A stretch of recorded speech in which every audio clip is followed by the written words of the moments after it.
Denny's Carpet, First Harrison Bank, Ivy Tech of Sellersburg, Morgan's Auto Salvage, Our Place Drug and Alcohol Services, Prosser Career Education Center, Rita's Tacos. Get ready for the excitement, the rivalries, and the hometown pride. It's Real Country 96.9 WKLO, your home for local sports. A new season marks a new journey for high school boys basketball teams. And tonight, two teams coming off successful campaigns, but sporting new-looking rosters will meet tonight to open the 2025-2026 basketball season. Good evening and welcome to our boys basketball high school broadcast here on 96.9 WKLO, online at WKLO969.com, on the WKLO 96.9 YouTube channel, and on your Alexa. Just say, Alexa, listen to 96.9 WKLO. We hope you're having a great Tuesday night, along with our statistician and analyst, Greg Deaton. I'm David Deaton with the play-by-play story. Come on in for this gathering of family, friends, and fans on a day that we've had some rain and we've got the cloud cover, but we're going to try to light you up this night with this coverage of high school basketball here on 96.9 WKLO. We hope you enjoy the sounds that are emanating from whichever device you're listening from tonight. The Corydon Central Panthers, who were 16-7 last season, have taken the northbound trip into Jackson County to take on the Seymour Owls at 16-7 last season as well here at Lloyd Scott Gymnasium on the campus of Seymour High School here in the city of Seymour. Well, after starting 2-5 last year, Seymour finished with a dominant 14-2 record. The rest of the season did quite well in the Hoosier Hills Conference, finishing right there in the middle of a very competitive conference that had teams like Jeffersonville and New Albany at the top of the ladder. Seymour won 4 of their last 5 games to close out the season. Unfortunately, the season ended in disappointment for this basketball team as they lost to Floyd Central here at Lloyd Scott Gymnasium to open sectional play last season, 33-32, on a last-second shot that the Highlanders made under then interim head coach Michael Miller. Floyd Central would proceed to lose in the next round. Jeffersonville, of course, won that sectional and went on to win the Class 4A state championship at downtown Indianapolis there at the end of March. This Seymour team is a very new team this year. Their leading scorer from a year ago returning is Nate Fritsch, a 6'1 senior. Fritsch has by far the most varsity experience of anybody who will be suiting up for the purple and white this season. And he is also the returning leader in assists and steals from last year. The only other player who has any kind of significant experience is the 6'2 senior, Evan Unterseer. Unterseer came off the bench and got some time at the varsity level last year, but he was not a starter, but he will be this year. His younger brother, from talking to Jay Hubbard, of course, with our sister station up here in Seymour, saying that his younger brother is an 8th grader, and the younger Unterseer looks to be the best player out of the bunch. They're very excited about the future, but they've got a team this year that will have to compete at a high level, competing in the always treacherous Hoosier Hills Conference. Some other guys of note will be playing tonight for Seymour: Carter Stein, a 5'10 junior, and Gage Hillian, a 6'2 junior, along with 6'4 junior Lakota Levy. Those guys were all JV players last year. They're really getting their first actual varsity experience this year under head coach Kirk Mans, who's in his 7th season. Seymour averaged 48.7 points a year ago, but they were one of the top defensive teams anywhere in the state, allowed 41.2 points per game last year, coming off one of their most successful campaigns with a younger team this year. For the Corydon Central Panthers, a very different-looking team from a year ago after they played Silver Creek in the regular season and got blown out by 33 points in Sellersburg. The Panthers came back in the first round of Sectional 30 at Charlestown in March and lost a heartbreaker 67-64 against the Dragons to close out a 16-7 season, graduating 5 seniors from that team, including Thomas T-Mac Wilkinson and Titus Wolf, among others. This is going to be a different-looking roster, but there are some guys who have played significant varsity minutes, including the returning leading scorer from last year, 6'4 senior Jack Fessel, who averaged just a tick under 15 points a game with 5 rebounds per game and 3 assists. Grant Lindeman was the second leading scorer last year, the 5'11 junior and the nephew of the girls' coach Josh Conrad. 13.3 points, 4.6 rebounds, 4 assists, and averaged a steal and a half per game last year. But they're not the only guys coming back. Devin Murphy, 6'2 and a senior, a guard, averaged 7.4 points per game a year ago for the Panthers. And Ben Gruber, a 6'3 junior at forward, averaged 3.7 points and 2.7 rebounds for the Panthers last season. They'll have some new guys they'll have to incorporate into the lineup this year. All juniors, by the way, and JoJo McCarty at 6'1", played 5 varsity games a year ago. Hudson Withers, a 6'1 junior, who had 6 varsity appearances last year. And Hunter Seacat, a 6'1 junior, who also appeared in 6 varsity games last season. This Panther team going to be different. They're a little smaller, but they will be athletic. They'll have quickness, and it should be a fun team to watch throughout the course of the year. For the Black and Gold this year at Corydon Central, tonight they'll get tested here on the road, as they always do when they come to Lloyd Scott Gymnasium. Had the chance to talk to both head coaches before tonight's season opener. I talked with Seymour head coach Kirk Mans about last season's success here at Seymour, their scrimmage with South Dearborn, how the preseason's been going, and his thoughts on the Panthers. I talked with Corydon Central head coach Joseph Henton about the summer for the program, the Perry Central scrimmage, and the scouting report on Seymour. You'll be able to hear from the coaches after the commercial breaks. Hear from the legendary Lloyd Scott Gymnasium in Seymour. This is the Davis Crush Stone pregame show, located at 8605 Big John Road in DePaul. For all of your crushed stone, lime, and aggregate needs, call Davis Crush Stone at 812-347-2707.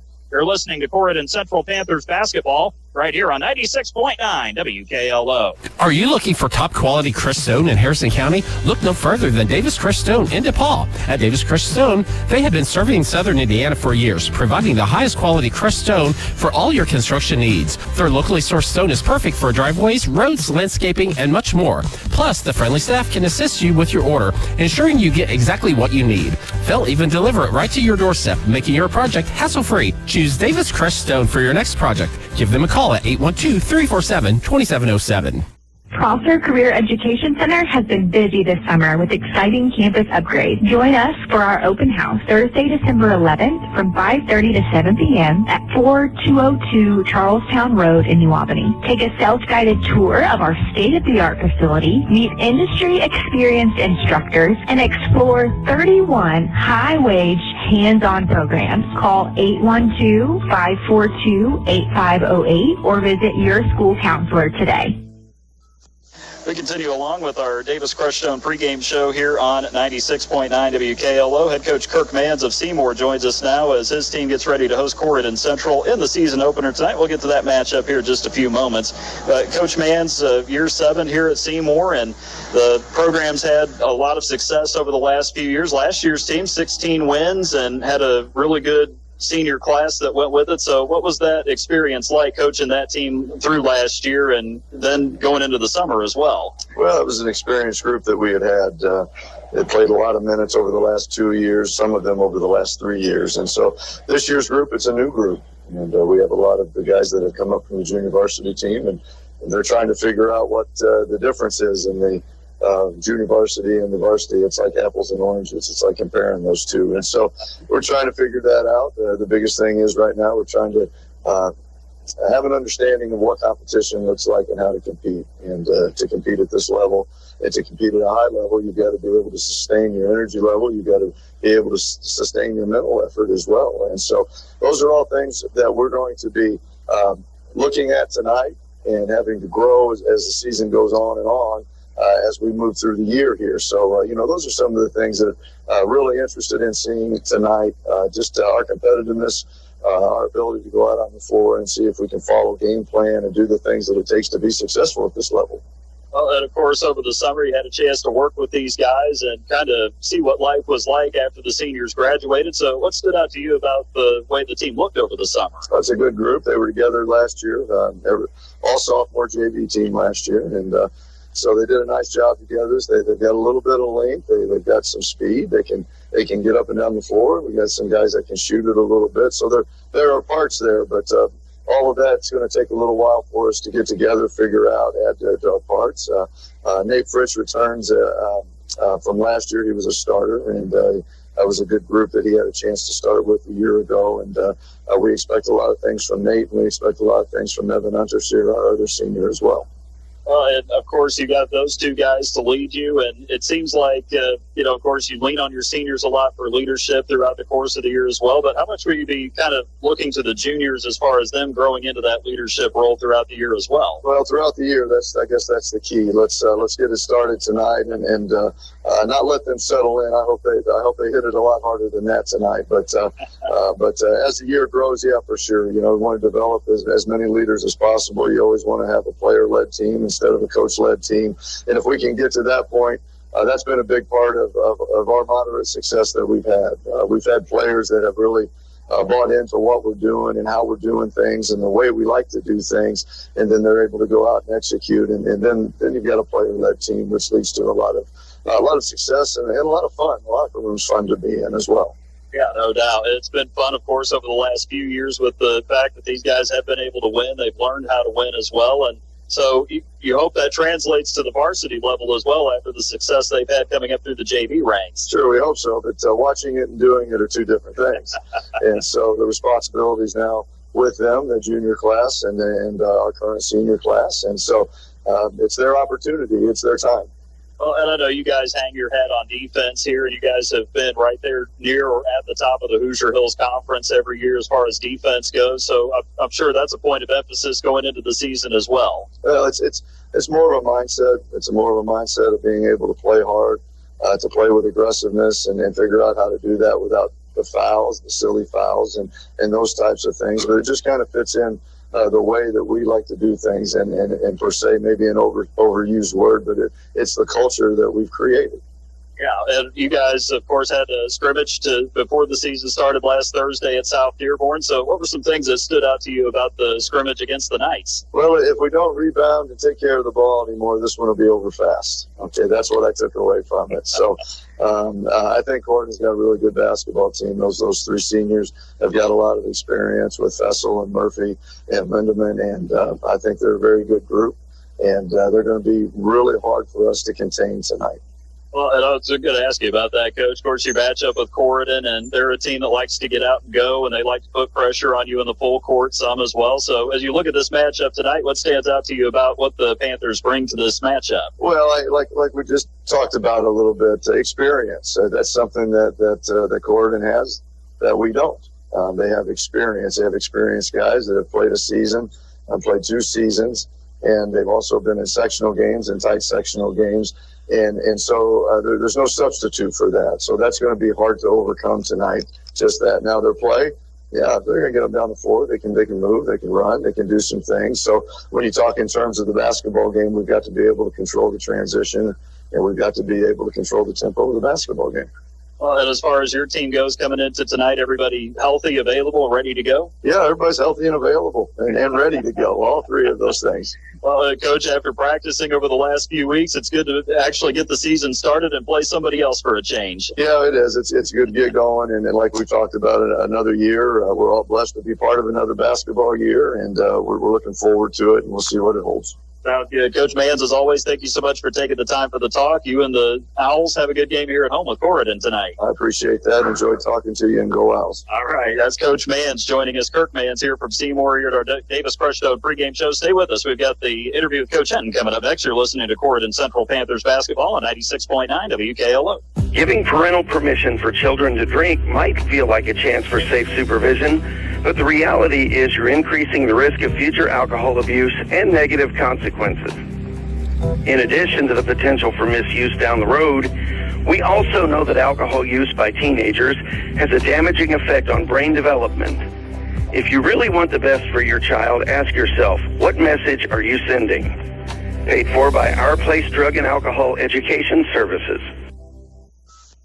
We continue along with our Davis Crushstone pregame show here on 96.9 WKLO. It's opening night for the Corydon Central Panthers here on the road at Lloyd Scott Gymnasium as they take on Seymour. And joining us now is head coach Joseph Hinton as Panthers get ready for this matchup tonight. And Joe, last year, of course, was a good year for the program, 16-7 for the varsity, and ended up losing a tough one to Silver Creek in the first round of the sectional. So what stands out to you looking back at the team and how they were able to develop last year? Last year's team did a lot of great things. What we did how we lost to Silver Creek by the way we did the first time, and then come back and to basically have the game right there in our grassy sectionals is huge. We had a lot of seniors that meant a lot to the program that were there for 4 years and put a lot of hard work in, and we're going to miss those guys. So this year we're just talking about how can we keep on getting better? What can we do differently than we did last year? What we're going to do to be more successful. Winning games is not enough for us. We need to be able to take it to the next step. Well, and of course, too, you had a lot of seniors on last year's team and guys who had played 3 or 4 years of varsity. So what's been the biggest adjustment for these guys who are coming back in terms of kind of filling those roles this year?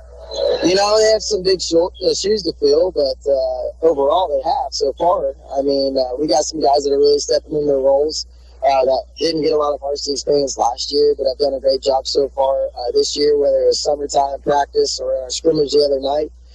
We do return 4 guys that got a lot of playing time last year on the varsity team, which is huge. With that, we just have some roles that have to be filled that some of our bigs did last year, and we got to figure out how to play basketball together. And obviously the 3 that stand out the most are Ben, Jack, and Grant as far as varsity experience goes. But you have some guys who have seen some spot minutes here and there, so it's not a totally foreign concept to them. But what's the biggest adjustment that the guys who are really more full-time varsity for the first time have to make now? The physicality of the game and the speed of the game is so much greater than it is at the JV level. Possessions matter a little bit more, crucial situations, understanding what you have to be able to do to be successful. It's just another step up. Every time you go up throughout your life in basketball, every step is another one you have to make forward. So they just have to understand that this is the real deal. They've made it to the showtime. And when they get on the floor, they better be ready to dance. And, of course, Devin is also back this year as well. So he and Jack are your seniors. How have they done as far as leading the team so far this year? Oh, they've done a great job. Devin is a tremendous shooter. His attitude and effort in practice has been way better than it has been in the past. He really wants to be able to execute what we were doing on the floor. Jack is a tremendous athlete, and you could tell that it's not just about playing basketball for him anymore. He wants to win something that means something. And when you have seniors that can do that, that's great leadership. No doubt. Well, and of course, you do have some juniors who are stepping in, like Hudson, JoJo, and Hunter this year, along with Evan Bennett as well. So you got some guys who have had a lot of success at the JV level, and now they have a chance to translate that to the varsity level. Oh, yeah, absolutely. I mean, and Grant Lindeman is obviously one of our best players. What he does every night for us, handling the ball, scoring, his defense, his speed's gotten better. Ben Groover, what he was able to do for us as a sophomore was tremendous. And those guys that played JV last year, they got a lot of good minutes. They won a lot of big ball games. They have some talent in them. In junior high, I think they won several games together, and now we're excited because they all get to play together again. So hopefully that team chemistry keeps going. All of them have been able to step on the court this year and fill a role for us so far. And they just have to understand that the game of basketball is bigger than themselves, and that we're representing Corydon in our community and not just the name on our back. And also, of course, you had your scrimmage on Friday last week, took the trip down to Perry Central to face the Commodores. So what were some things that stuck out to you about the way the team looked in the scrimmage last week? Oh, man. Offensively, I thought we looked really well. I love the way we moved the ball. We shot very well. Defensively, we still have some things that we need to tune up, whether it's our help side positioning or our intensity level. I thought rebounding was a little better than it has been in the past, but still needs to be something of a focus for us. We've been talking all year about controlling what we can control. And I said, you can control rebounding, you can control defense, you can control your attitudes, and you can control your effort. So if we could control that, I think our basketball talent and athletic ability will take over as well. And you're going to win a lot of ball games. So that's what they got to do. So if we can control those things, I'm pretty excited about our future. Well, you got to start somewhere, of course. And tonight here at Seymour at Lloyd Scott Gymnasium, you start your regular season. Games start to count now. So as you look at this matchup tonight with the Seymour team, what are some things that stand out to you about what this team brings from Seymour? It's one of the hardest working teams that we ever face. It's a really tough first game opponent. Coach Mans does a fantastic job with them. They run a really good motion offense where they get exactly what they want. They want to get paint touches. They want to get kick out for wide open shots. And then defensively, they just try to hound you and they suffocate you. And they definitely do not want you to get inside the paint at any point. So it's a very tough game to have. It's a very tough first game to have especially, but this is what we need. This is what's going to tell us where we're at, where we need to be, what we need to keep working on, and I would rather play Seymour every year than play some other team that I'm not sure what we're going to get out of it.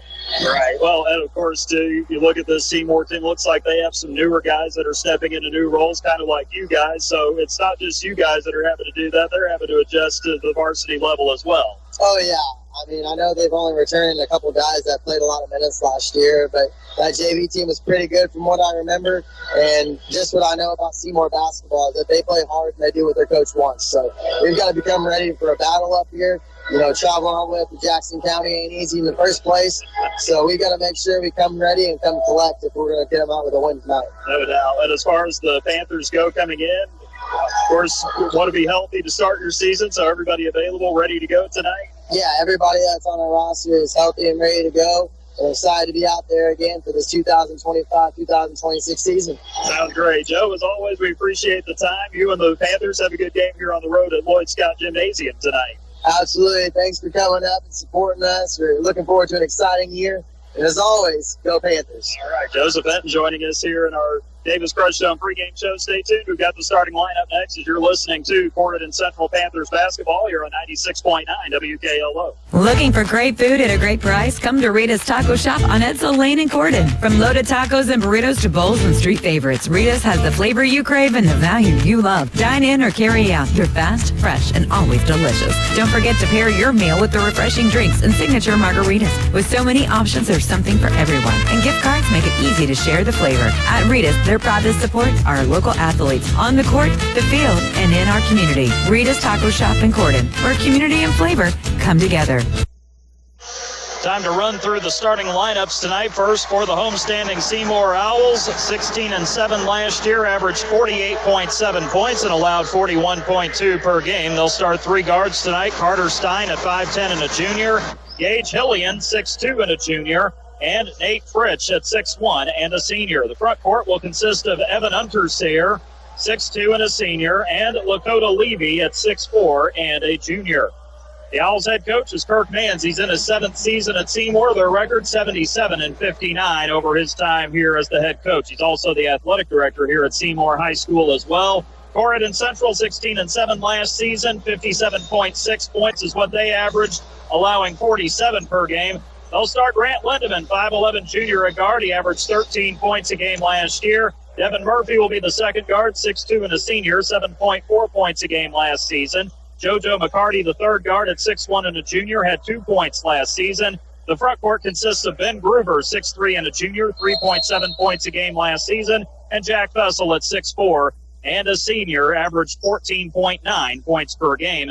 The head coach, Joseph Hinton, is in his seventh season at Corydon Central. Their record with Coach Hinton is 82-62. Panthers have the ball first. They're coming toward us here from the northeast corner of Lloyd Scott Gymnasium. Seymour will be going away from us. Lindeman fires a three, left at the top of the key, misses off the side or front rim, and the rebound comes down to Seymour, and that is Gage Hillian who gets the board.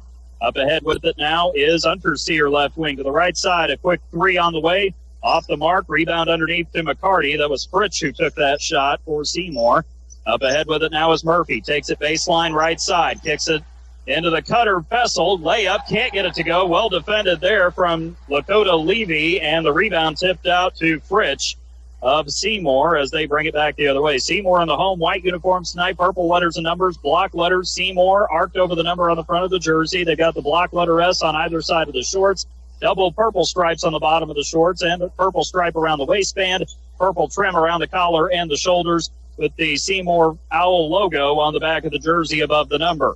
They have it now to the block to Fritsch on the left side. He backs it out to the perimeter, straight away now to Unterseer. Unterseer gives it up to Fritsch now on the left side, down to the corner to Stein. Carter Stein now throws it back out to Levy. There at the volleyball line, left side, now to the right side to Unterseer. Unterseer settles it, then gives it back to Stein up beyond the left perimeter. They are going to be very deliberate in their half-court offense. 6:26 left here in the opening quarter on the first Harrison Banking Butler scoreboard. A drive, Fritsch kicks it out, left corner three. It's good from Carter Stein.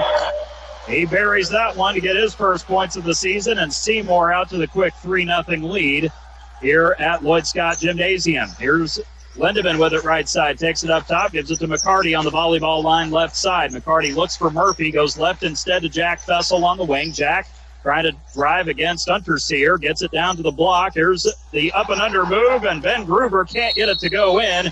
On the reverse from left to right, ball tipped out of bounds off of Corydon, and Seymour will have it. 5:54 to go, opening quarter. The Panthers in new road uniforms. They're black this year with white letters and numbers. Corydon block letters arced over the number on the front of the jersey. Gold trim around the collar and the shoulders. Gold stripe going down both sides of the shorts, or all the way down to the shorts. Black Panther head logo at the bottom of the shorts on both sides. And the gold trim around the letters and numbers. Seymour works it around to the left baseline. That is Levy with it. Gets it back out right side to Fritsch. Drives baseline out to Stein. Out to the left side to Hillian. Gets it knocked loose, but Levy gets it mid-range, goes out top to Fritsch. His fadeaway three straight away, glances off the front of the rim. The rebound down to Fessel for the Panthers. Jack has it now. He'll bring it up the floor. Gets it up to Lindemann right side, and Fritsch get a little too handsy there as Lindemann was trying to catch it, and the foul will be whistled here on the 6'1 senior guard for Seymour, Nate Fritsch. That will be his first and the team's first of the night with 5:16 to go, opening quarter. Seymour 3-0. Inbound from Gruber to Lindemann, just below the half-court circle right side. Over to the left side now to Fessel as Lindemann brought it there. Jack backs it out, gives it up to Grant, volleyball line left side. Now over to Murphy. Murphy has it half-court circle. Left side to Lindemann along the sideline. Goes mid-post to Gruber. Ball got knocked loose. He gets it back. Well defended there from Levy. Back to Lindemann. Drives into the paint, into traffic. Somehow got the shot off the rim, but it rolled off from left to right. And the rebound comes down to Unterseer of Seymour. Unterseer has it into the front court now, top of the key to Levy on the left wing now. The go to Levy. Takes a couple of dribbles and throws it over to Fritsch on the right side. Down to the corner now on that same side to Unterseer. They'll take two dribbles, make that 3-4 dribbles as he continues around the perimeter. Throws it to Stein on the left wing. Carter Stein with it. 4:26 left first quarter. First Harrison banking Butler scoreboard. Passes it off now to Levy on the left wing. Up top it goes to Unterseer. Around to Fritsch. Down to the corner to Stein, right side. Stein holding there. Seymour up 3-0 here in the early going as we approach the halfway point of quarter number one. They work it around left side now. Unterseer getting it from Levy, then back up to the wing to Fritsch again, the most experienced player on this Seymour team coming in. Fritsch has it, throws it over to Stein on the right side. Ball gets deflected. Fessel almost got the steal, but it goes out of bounds before Jack can gather it just in front of half court on the Seymour side. Owls will trigger the inbound. Seymour is very, very patient with their offense. They're really working the ball hard. It's impressive. Very well-coached team under Kirk Mans in his 7th season. He has just had this style, and this is the way they play. He said it's a mindset with this program. It's part of the culture, and these guys have bought into that. Unterseer has it on the right side as he holds as they move the ball around the perimeter. Fritsch has it now on the left side. Fritsch goes down to the corner to Stein. Murphy out there guarding him in the man-to-man defense. Stein holding, looking, now takes it baseline, backs it out. Good help side from Gruber. Back out to the corner for a three, and Fritsch leaves that one short off the front of the rim. The rebound comes down to JoJo McCarty of the Panthers. Fritsch 0 for 3 from the outside so far. 3:16 and counting first quarter. Seymour still ahead 3-0. Here's Lindemann in the front court with it. Bounces to McCarty, left wing extended. JoJo throws it back over to the right side to Fessel. Fessel takes his matchup one-on-one with Unterseer. Can't get the runner to go. Misses off the backboard of back rim. Rebound down to Stein, but he throws it to Murphy, deflected away, and then he throws it away to Unterseer. Behind him in the backcourt, Unterseer brings it ahead and gives it up to Fritsch in the front court. Fritsch has it between the circles with 2:47 left here in the first quarter. Still 3-0. Fritsch drives by Gruber, gets it down under the basket to Levy, out to the left corner. That three spins in and out from Stein.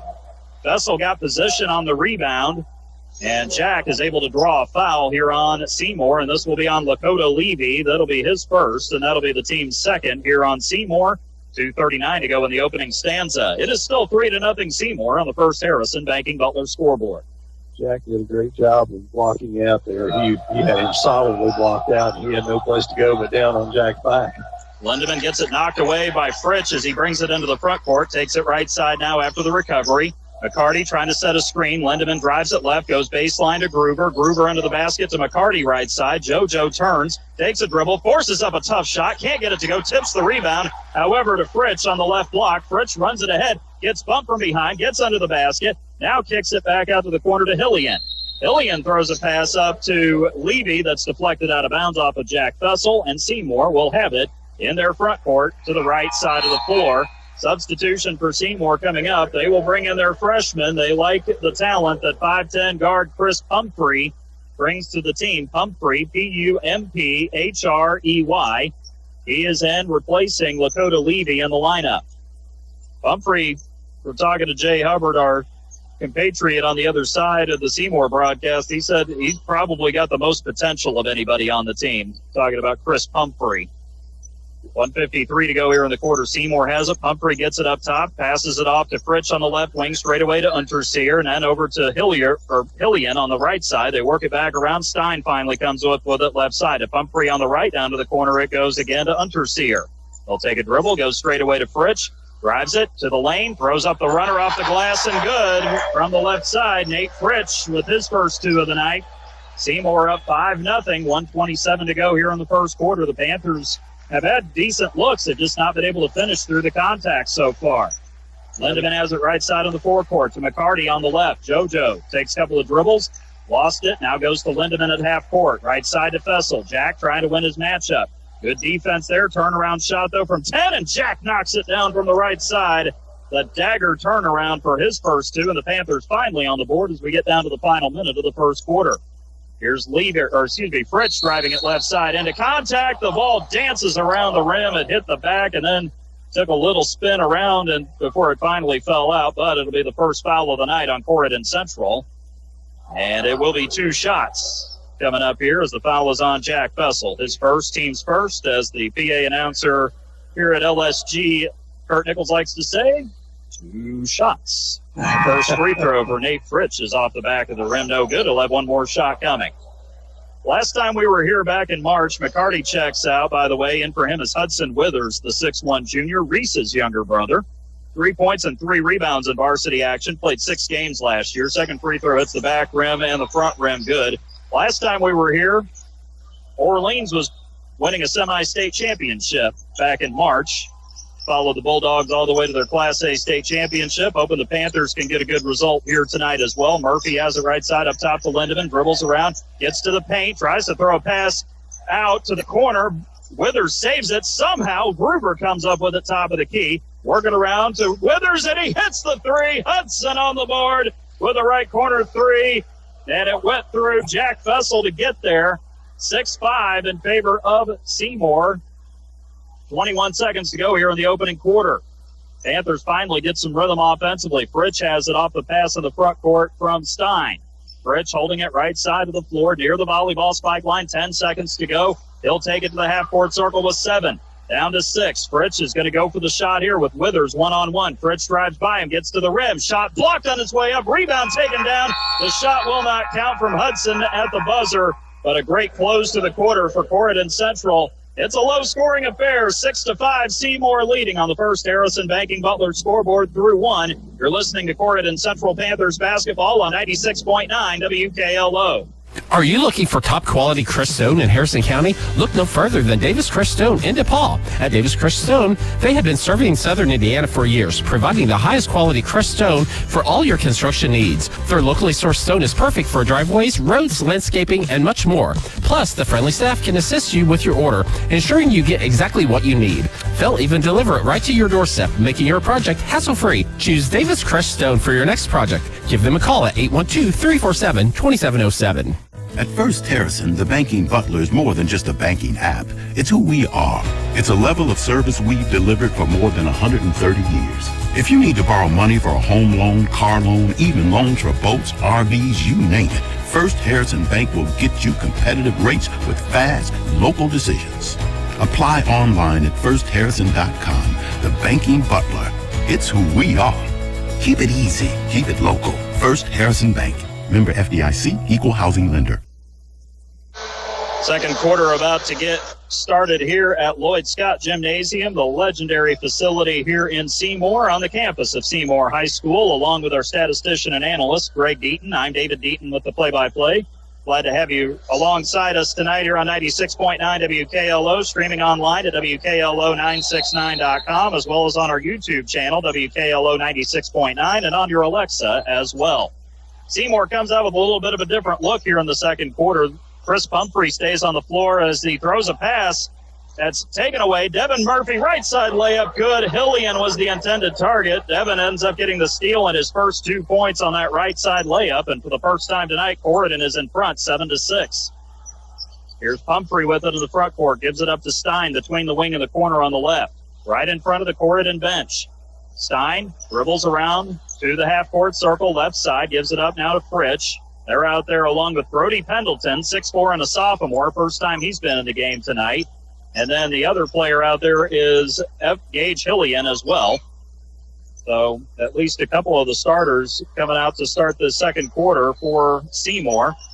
Stein handles it now at half court. Pressure comes. Gruber is all over him. He'll give it up now to Fritsch, right side above the volleyball spike line.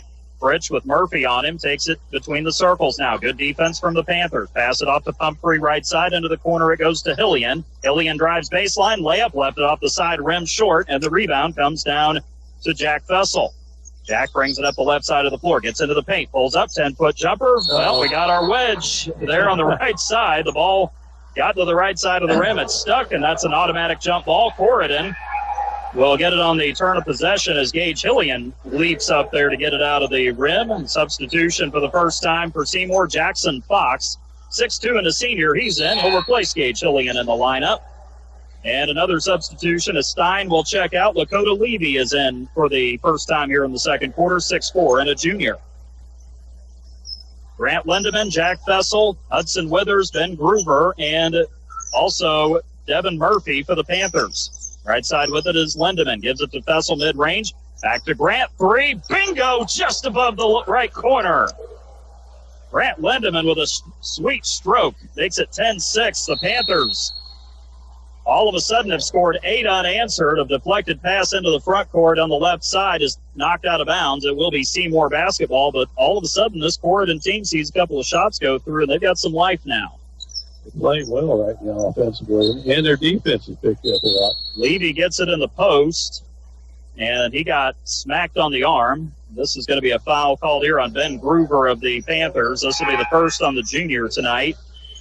He's wearing the same number his older sister Alyssa wore throughout her high school career. He was 20 last year. Now he's wearing 00. He checks out along with Devin Murphy. JoJo McCarty is back in there, along with our new face in the game, Hunter Seacat, 6'1" and a junior, was one of the leading scorers on the JV team a year ago. Deep pass into the backcourt left side goes to Brody Pendleton of Seymour, to Fritsch.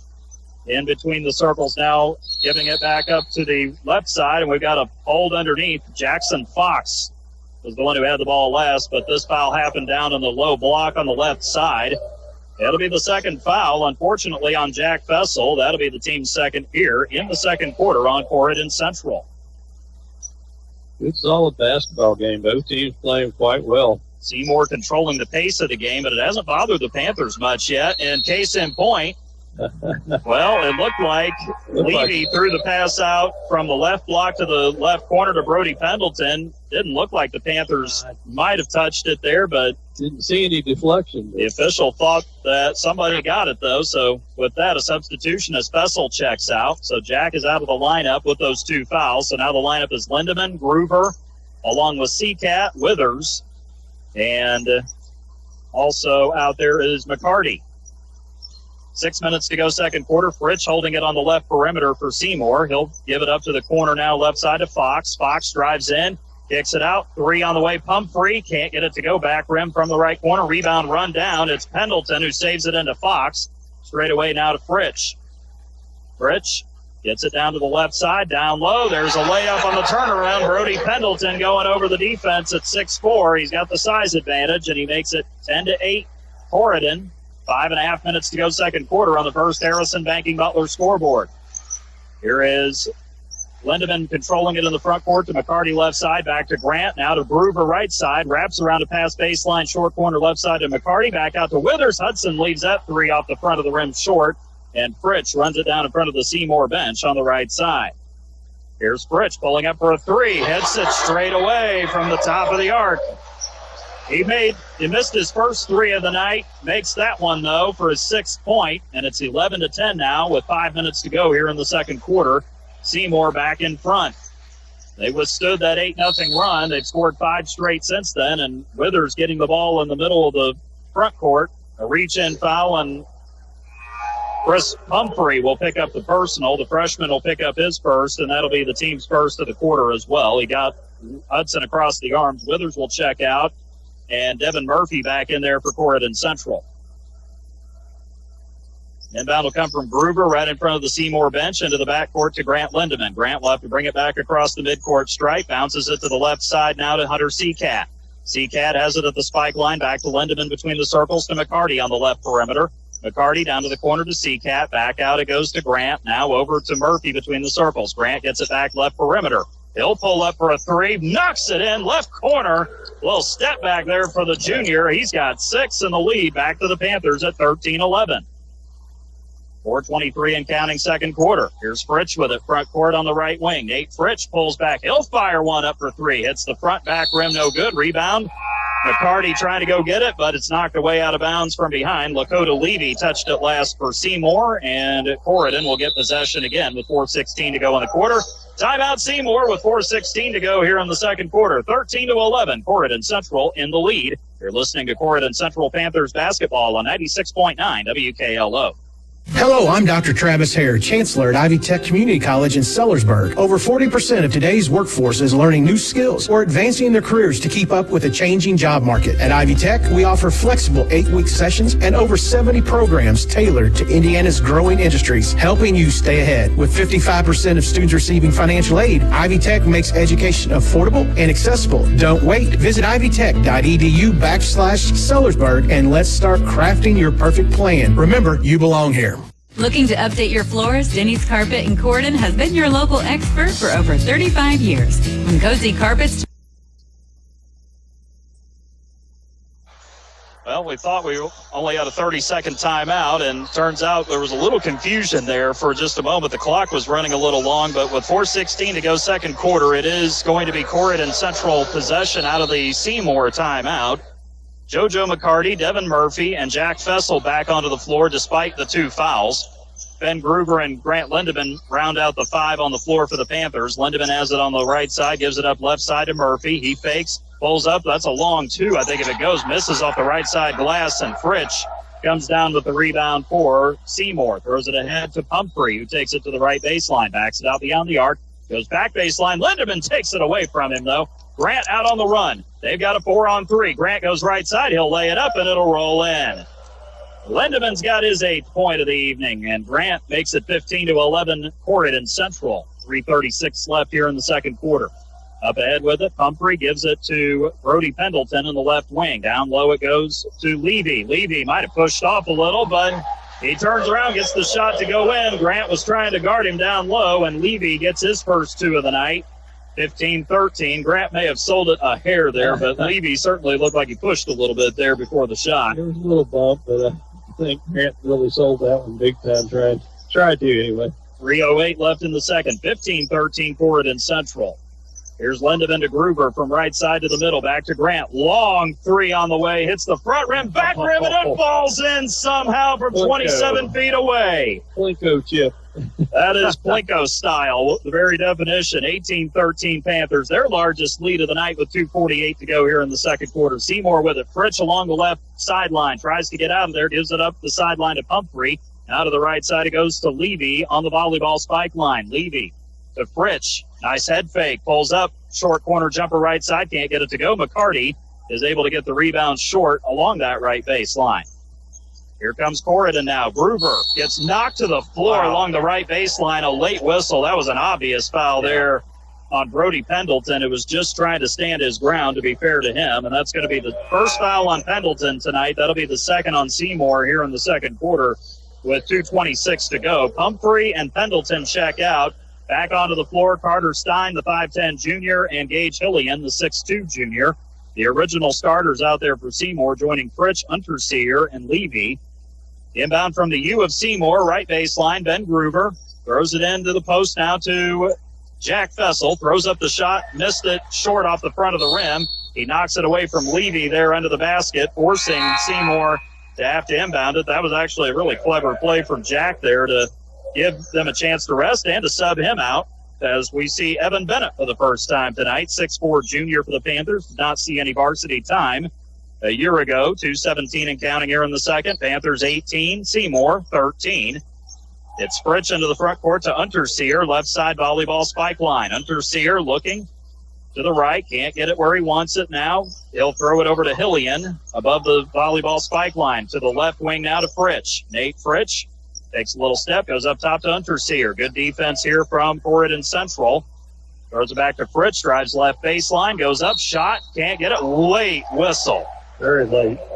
Very extraordinarily late whistle. And Fritch is going to get bailed out. He'll go to the line for 2 shots here. The foul will be on the Panthers, and it'll be the second tonight on Ben Gruber. That'll be the team's third of the quarter as well.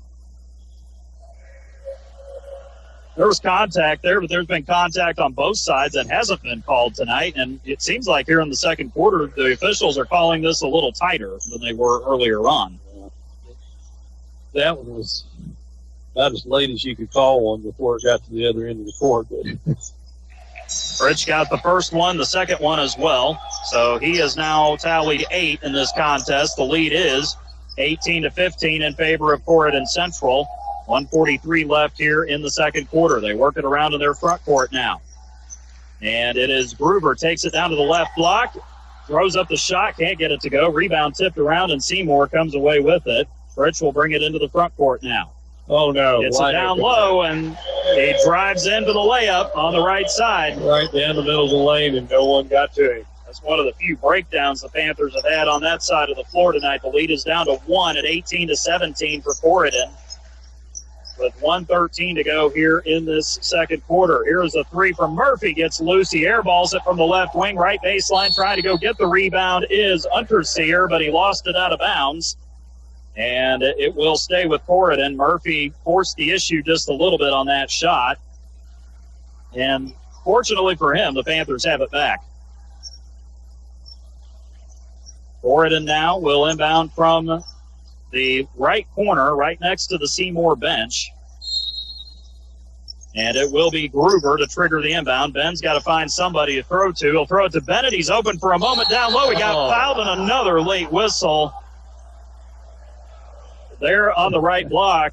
Evan turned around, was wide open, tried to get something up, but he got hit right before he shot it on the arm. And Evan Unterseer is going to pick up the foul for Seymour this time. That's going to be the first on the senior, and that'll be the team's third of the quarter. Got swatted hard on the arm. That was real obvious. And for Evan Bennett, 2 shots coming up. First one is up and good for the junior, who stands at 6'4". He's the tallest player on the varsity roster for the Panthers.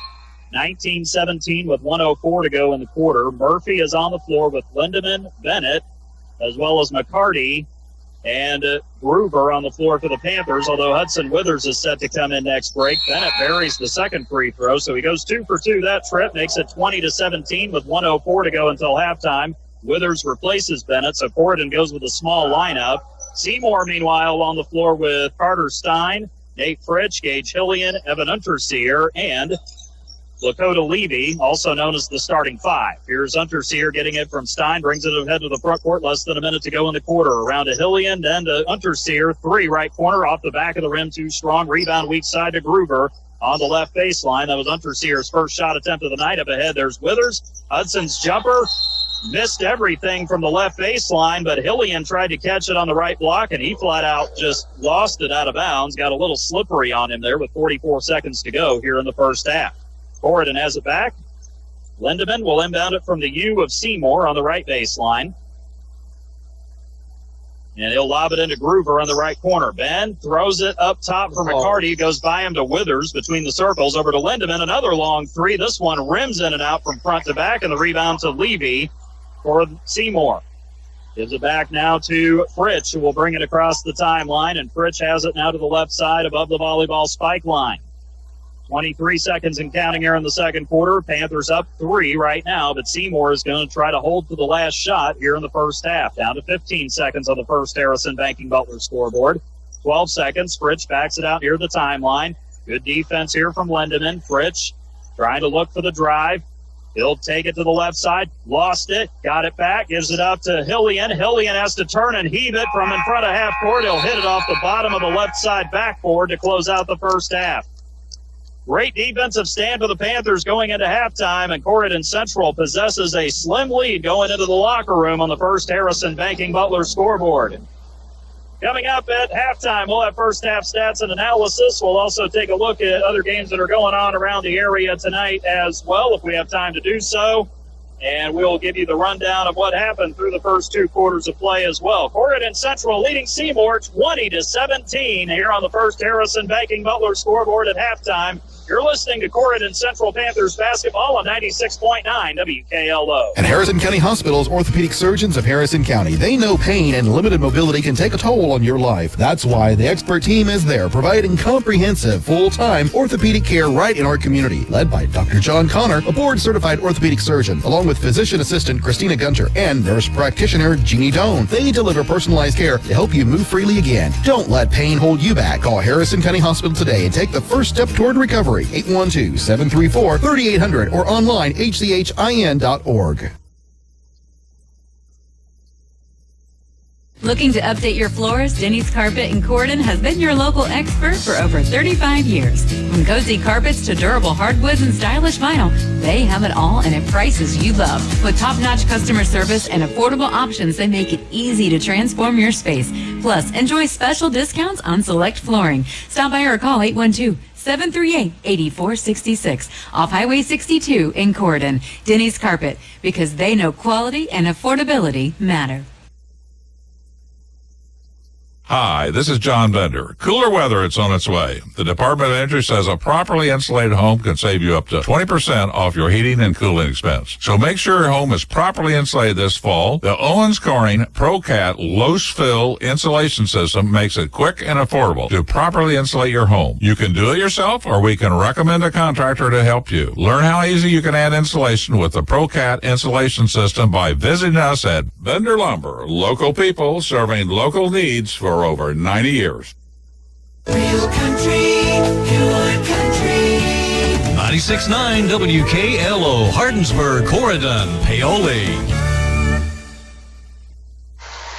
Well, it took the Corydon Central team roughly 6, maybe 6.5 minutes there in that first quarter to finally get on the board for the first time tonight. And that was thanks to a Jack Fessel contested shot in the lane that he was able to convert for the first 2 points. Hudson Weathers made a 3 there late in the first quarter to get the Panthers within 1. They trailed by as many as 4 points in that first half and led by as many as 5. So 5 has been the margin so far in this first half of play. Matter of fact, Seymour was actually up 6-0 before Corydon scored, so they've had the largest lead at 6-0 in that first half. Corydon would score 5 unanswered and would go on to get the lead up to 10-6 in the second quarter.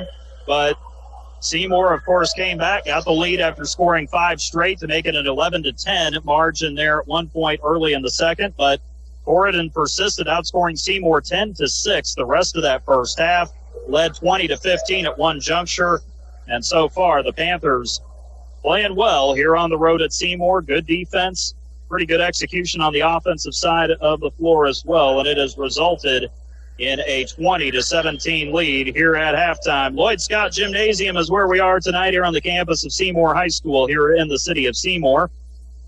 Along with our statistician and analyst tonight, Greg Deaton. I'm David Deaton with the play-by-play story. We're glad that you're with us tonight here on 96.9 WKLO, streaming online at WKLO969.com, as well as online at WKLO96.9.com, or 96.9.com, I should say, as well as on our YouTube channel, WKLO 96.9, and on your Alexa as well. Just say, Alexa, listen to 96.9 WKLO.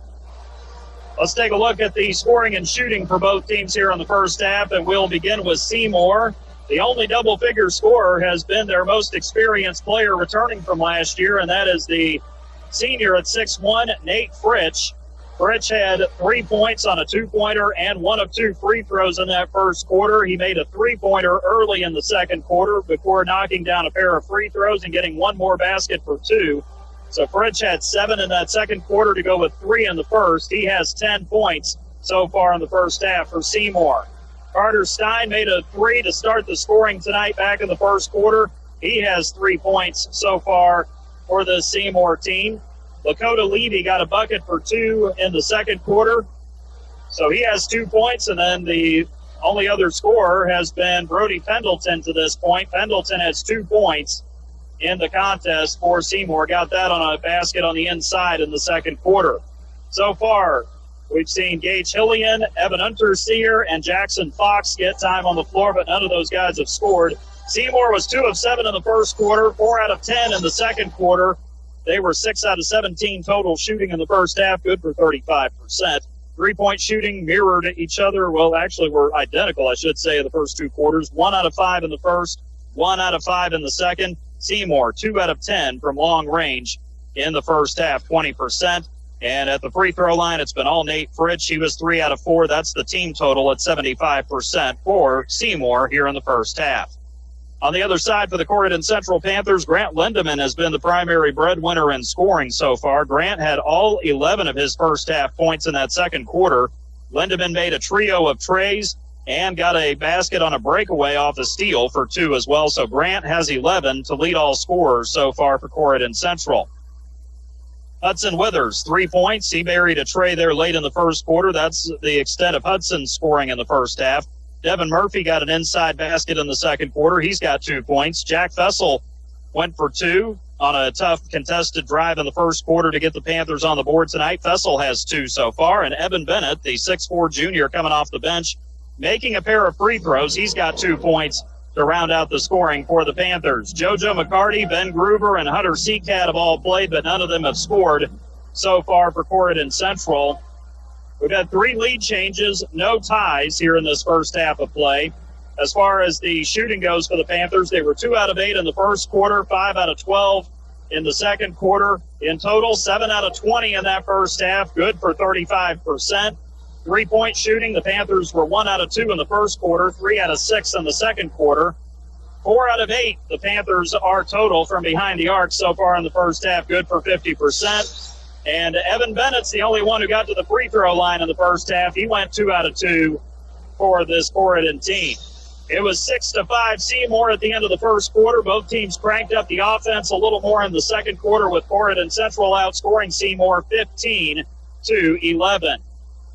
And that makes our halftime score on the first Harrison Banking Butler scoreboard 20-17. Panthers leading Seymour. So far, the rebounding has belonged to the Owls in the first half. They have 10 boards to their credit. Only one of those, though, was an offensive rebound. That went to Brody Pendleton in the first half. Otherwise, Nate Fritsch has been the leader. He has 4 rebounds so far in the first half. Lakota Levy has collected 2. Carter Stein, Gage Hillian, and Evan Unterseer all have 1 rebound apiece. 10 total for Seymour in that first half. Corydon Central had 7 rebounds. JoJo McCarty came away with 3 boards. Jack Fessel had 2, and Ben Gruber had 2 as well. The Panthers do not have an official offensive rebound here in the first half of this contest. Turnovers have been few and far between, just 2 turnovers for Seymour in the first half. Compare that to 1 turnover for Corydon Central. As far as assists go, Seymour only dished out 1 on 6 made baskets. Nate Fritsch had that 1 assist in the first half. Jack Fessel had 2 assists for Corydon Central. And that was the total for the Panthers, 2 assists on 7 made field goals in that first half of play. Again, 3 lead changes. All of those happened in the second quarter, with Corydon Central up 3, 30-17. The junior varsity team got run out of the gym tonight. I want to say the final score was somewhere around 43-17. It was not pretty. The Panthers didn't score their first point until about midway through the second quarter of that game. So tough night for Cam Smith and his JV team to start off the season here at Lloyd Scott Gymnasium, as they fell tonight, starting the season 0-1. Meantime, we see if there are any other games happening around the area tonight. And I know it's a busy night, obviously. We've got girls' games going on tonight. Rock Creek Academy leads Henryville at the end of the first quarter, 18-13. Borden handling Eastern Pekin. Kevin Jones, former North Harrison head coach, making his debut as Borden's head coach tonight after Doc Nash retired at the end of last season. Borden is up 25-13 on Eastern. 4 minutes to go in the first quarter down in Borden. And after that, it's kind of hard to find scores. Silver Creek is up 21-12. In the second quarter, I believe they're playing Floyd Central tonight. 5:08 to go in the second. Silver Creek up 21-12 in that one. That game happening down at the Dragon Slayer in Sellersburg tonight as well. So those are just some of the scores around the area. The IU women, a winner earlier today down in Fort Myers, Florida. They beat Florida Gulf Coast by a final score of 82-64. Shea Chesky at 29 to lead Indiana. Lene Beaumont at 23. As the Indiana women picked up the win on the road. We'll come back after this break. We'll get you set for the third quarter with the Panthers leading Seymour 20-17. You're listening to Corydon Central Panthers basketball right here on 96.9 WKLO. Morgan's Auto Salvage has been serving the community for many years and have been in the car business since 1984. Morgan's Auto Salvage has late model car, truck, and now carrying semi-truck parts. Can't find a part? With Nationwide Locator, you can find any part you need for your car, truck, or semi. Located on North State Road 37 in Paoli, Indiana. Open Monday through Friday from 8 a.m. to 5 p.m. Check out their Facebook page at Morgan's Auto Salvage. For questions, call 812-723-2121. Let Morgan's Auto Salvage experience go to work for you. Looking for great food at a great price? Come to Rita's Taco Shop on Edsel Lane in Corydon. From loaded tacos and burritos to bowls and street favorites, Rita's has the flavor you crave and the value you love. Dine in or carry out. They're fast, fresh, and always delicious. Don't forget to pair your meal with the refreshing drinks and signature margaritas. With so many options, there's something for everyone. And gift cards make it easy to share the flavor. At Rita's, they're proud to support our local athletes on the court, the field, and in our community. Rita's Taco Shop in Corydon, where community and flavor come together. The third quarter about to get started here at Lloyd Scott Gymnasium in Seymour. And we'll look at the foul situation so far for Corydon Central. The Panthers, Jack Fessel and Ben Gruber both had 2 fouls in that first half. Seymour, nobody in foul trouble, had 5 guys who had 1 foul apiece. Nate Fritsch, Evan Unterseer, Lakota Levy, Chris Pumphrey, and Brody Pendleton all committed fouls in that first half. And so with that, we start the third quarter here at Lloyd Scott Gymnasium on this Tuesday night, along with our statistician and analyst, Greg Deaton. I'm David Deaton with the play-by-play story. And this third quarter about to get started as the Panthers wearing the road black uniforms tonight, new jerseys this year with the white letters and numbers, gold trim around the letters and numbers, old gold around the collar and the shoulders, the old gold stripe going down the side of the uniform with the small Black Panther head on both sides of the shorts. Seymour in the home white uniforms, purple letters and numbers. Seymour arced over the number on the front of the jersey, the big black letter S on either side of the shorts with the double purple stripes on the bottom and the purple trim around the collar and the shoulders. Seymour will be coming toward us here from the northeast corner of Lloyd Scott Gymnasium to start the third quarter. They have the basketball. Unterseer with it, gives it up left wing to Levy. Between the circles to Nate Fritsch. Then it goes over to Carter Stein, or rather Unterseer on the right perimeter. Down low to Levy, turns on Murphy, backs him down, then has to kick it back out to Unterseer. Throws it up top for Fritsch. Fessel steals it, goes the other way. He'll lay it up. They're going to count the basket with the foul as Jack Fessel gets in. He was going off 1 foot when Fritsch grabbed him across the wrist. And that is going to be a continuation. That'll be the second foul now on Nate Fritsch of Seymour, and that'll be the team's first here in the third. Fessel with a 3-point play opportunity coming back as the senior heads to the bench after that steal. And in for him is Chris Pumphrey, the freshman, at 5'10". Free throw, Fessel. It spun around the rim and it fell in. Jack was only 63% last year at the line. He's got his 5th point, and the lead is 6 at 23-17, the largest for the Panthers tonight. Meantime, with it is Seymour. In the front court, it is Stein with it on the left perimeter. Goes to Pumphrey at the half-court circle. He'll look right now. He'll dribble to the right side of the volleyball line. Goes left side to Gage Hillian. Hillian dribbles twice, and he's going to be called to the double dribble. He hesitated before he put it back on the ground after that first dribble. And the turnover to the Panthers. 2 quick turnovers for Seymour after only 2 turnovers the entire first half. Yeah. Only took less than a minute to get to that point. Panther defense is cranking right now. McCarty down low to Gruber. Nice pass. Gruber can't finish, but there's good Jack Fessel with a putback on the right side of the basket. Gruber swept around from the right block to the left block. Couldn't get it to go, but Jack puts it in. He's got 7-5 here in the quarter. The lead is 25-17. 6:40 to go here in the third. Working around the perimeter. Pumphrey has it on the right side. Got it from Stein. Pumphrey down to the corner to Carter Stein. He'll look. He'll give it to Unterseer, left wing extended. Panthers, I think first time we've ever seen them up by this much in the second half and all the times we've covered them here at Seymour. They are playing well right now. Here is a bounce pass to Levy in the right corner. He'll take it out to the left perimeter. Goes out to Unterseer straight away. Now Hillian has it. I'll get it right eventually. He'll go between the circles to Pumphrey. Around to Unterseer, who fires the right wing 3, knocks it in. Well, Evan Unterseer can do that. He's got 3. And the lead is down to 5 again at 25-20 with 5:55 to go here in the third. It is Lindemann to McCarty on the right wing now. Back to Fessel. Right elbow jumper. Got it again. Jack Fessel with his 7th point of the quarter. 9 on the night for the senior. The lead is at 7, 27-20. Seymour rotates it around. Levy for 3 left wing. Can't get it to go. Rebound tipped. McCarty ends up getting it from Gage Hillian. And back the other way will come the Panthers. It's Lindemann driving to the paint. Has it knocked loose. Gets it back top of the key, though. Throws it over into the left corner. There's Fessel. Bring it up for 3 more. He is on fire. Jack Fessel, you got to get the fire extinguisher because he is hot right now with 5:21 to go in the third quarter.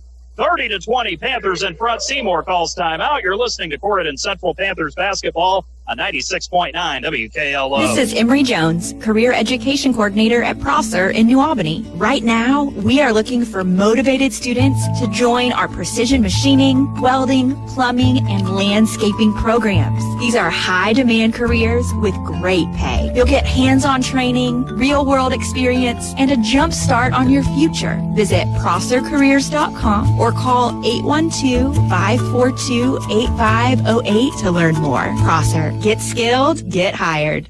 Giving parental permission for children to drink might feel like a chance for safe supervision, but the reality is you're increasing the risk of future alcohol abuse and negative consequences.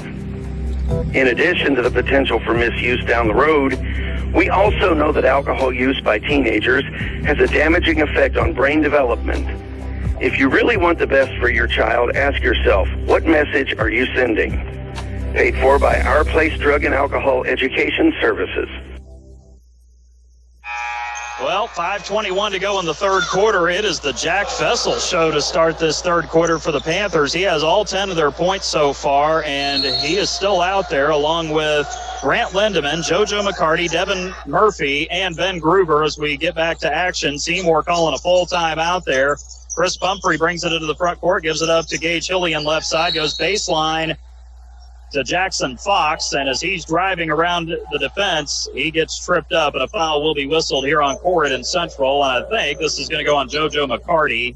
No, it's on Devin Murphy, actually. That'll be the first on Devin tonight, first on the Panthers here in this third quarter. 30-20, Panthers in front on the first Harrison Banking Butler scoreboard, 5:07 and counting here in the third. Deep inbound to Hillian there on the left side as he's driving. He draws contact, a reach-in foul. Not a good foul from Ben Gruber. The junior will pick up his third, and that's quickly now 2 on the Panthers here in the third. Gruber will check out, and in for Ben will be Hudson Withers, the 6'1 junior, who already has 3 points. He has as many points as he had in 6 varsity appearances last year. Got that tray to close out the first quarter. We're down to 5 minutes to go here in the third. Panthers up 30-20 on the first Harrison Banking Butler scoreboard here at Lloyd Scott Gymnasium. Nice job by Lindemann to jump the passing lane there in that right corner as Levy was trying to get it to Nate Fritsch. Grant just kind of anticipated there. He's able to get the deflection.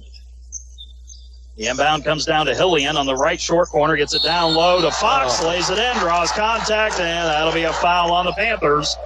They're trying to attack the rim now. Good hesitation on that. He had to gather himself, but that hesitation's what got him fouled.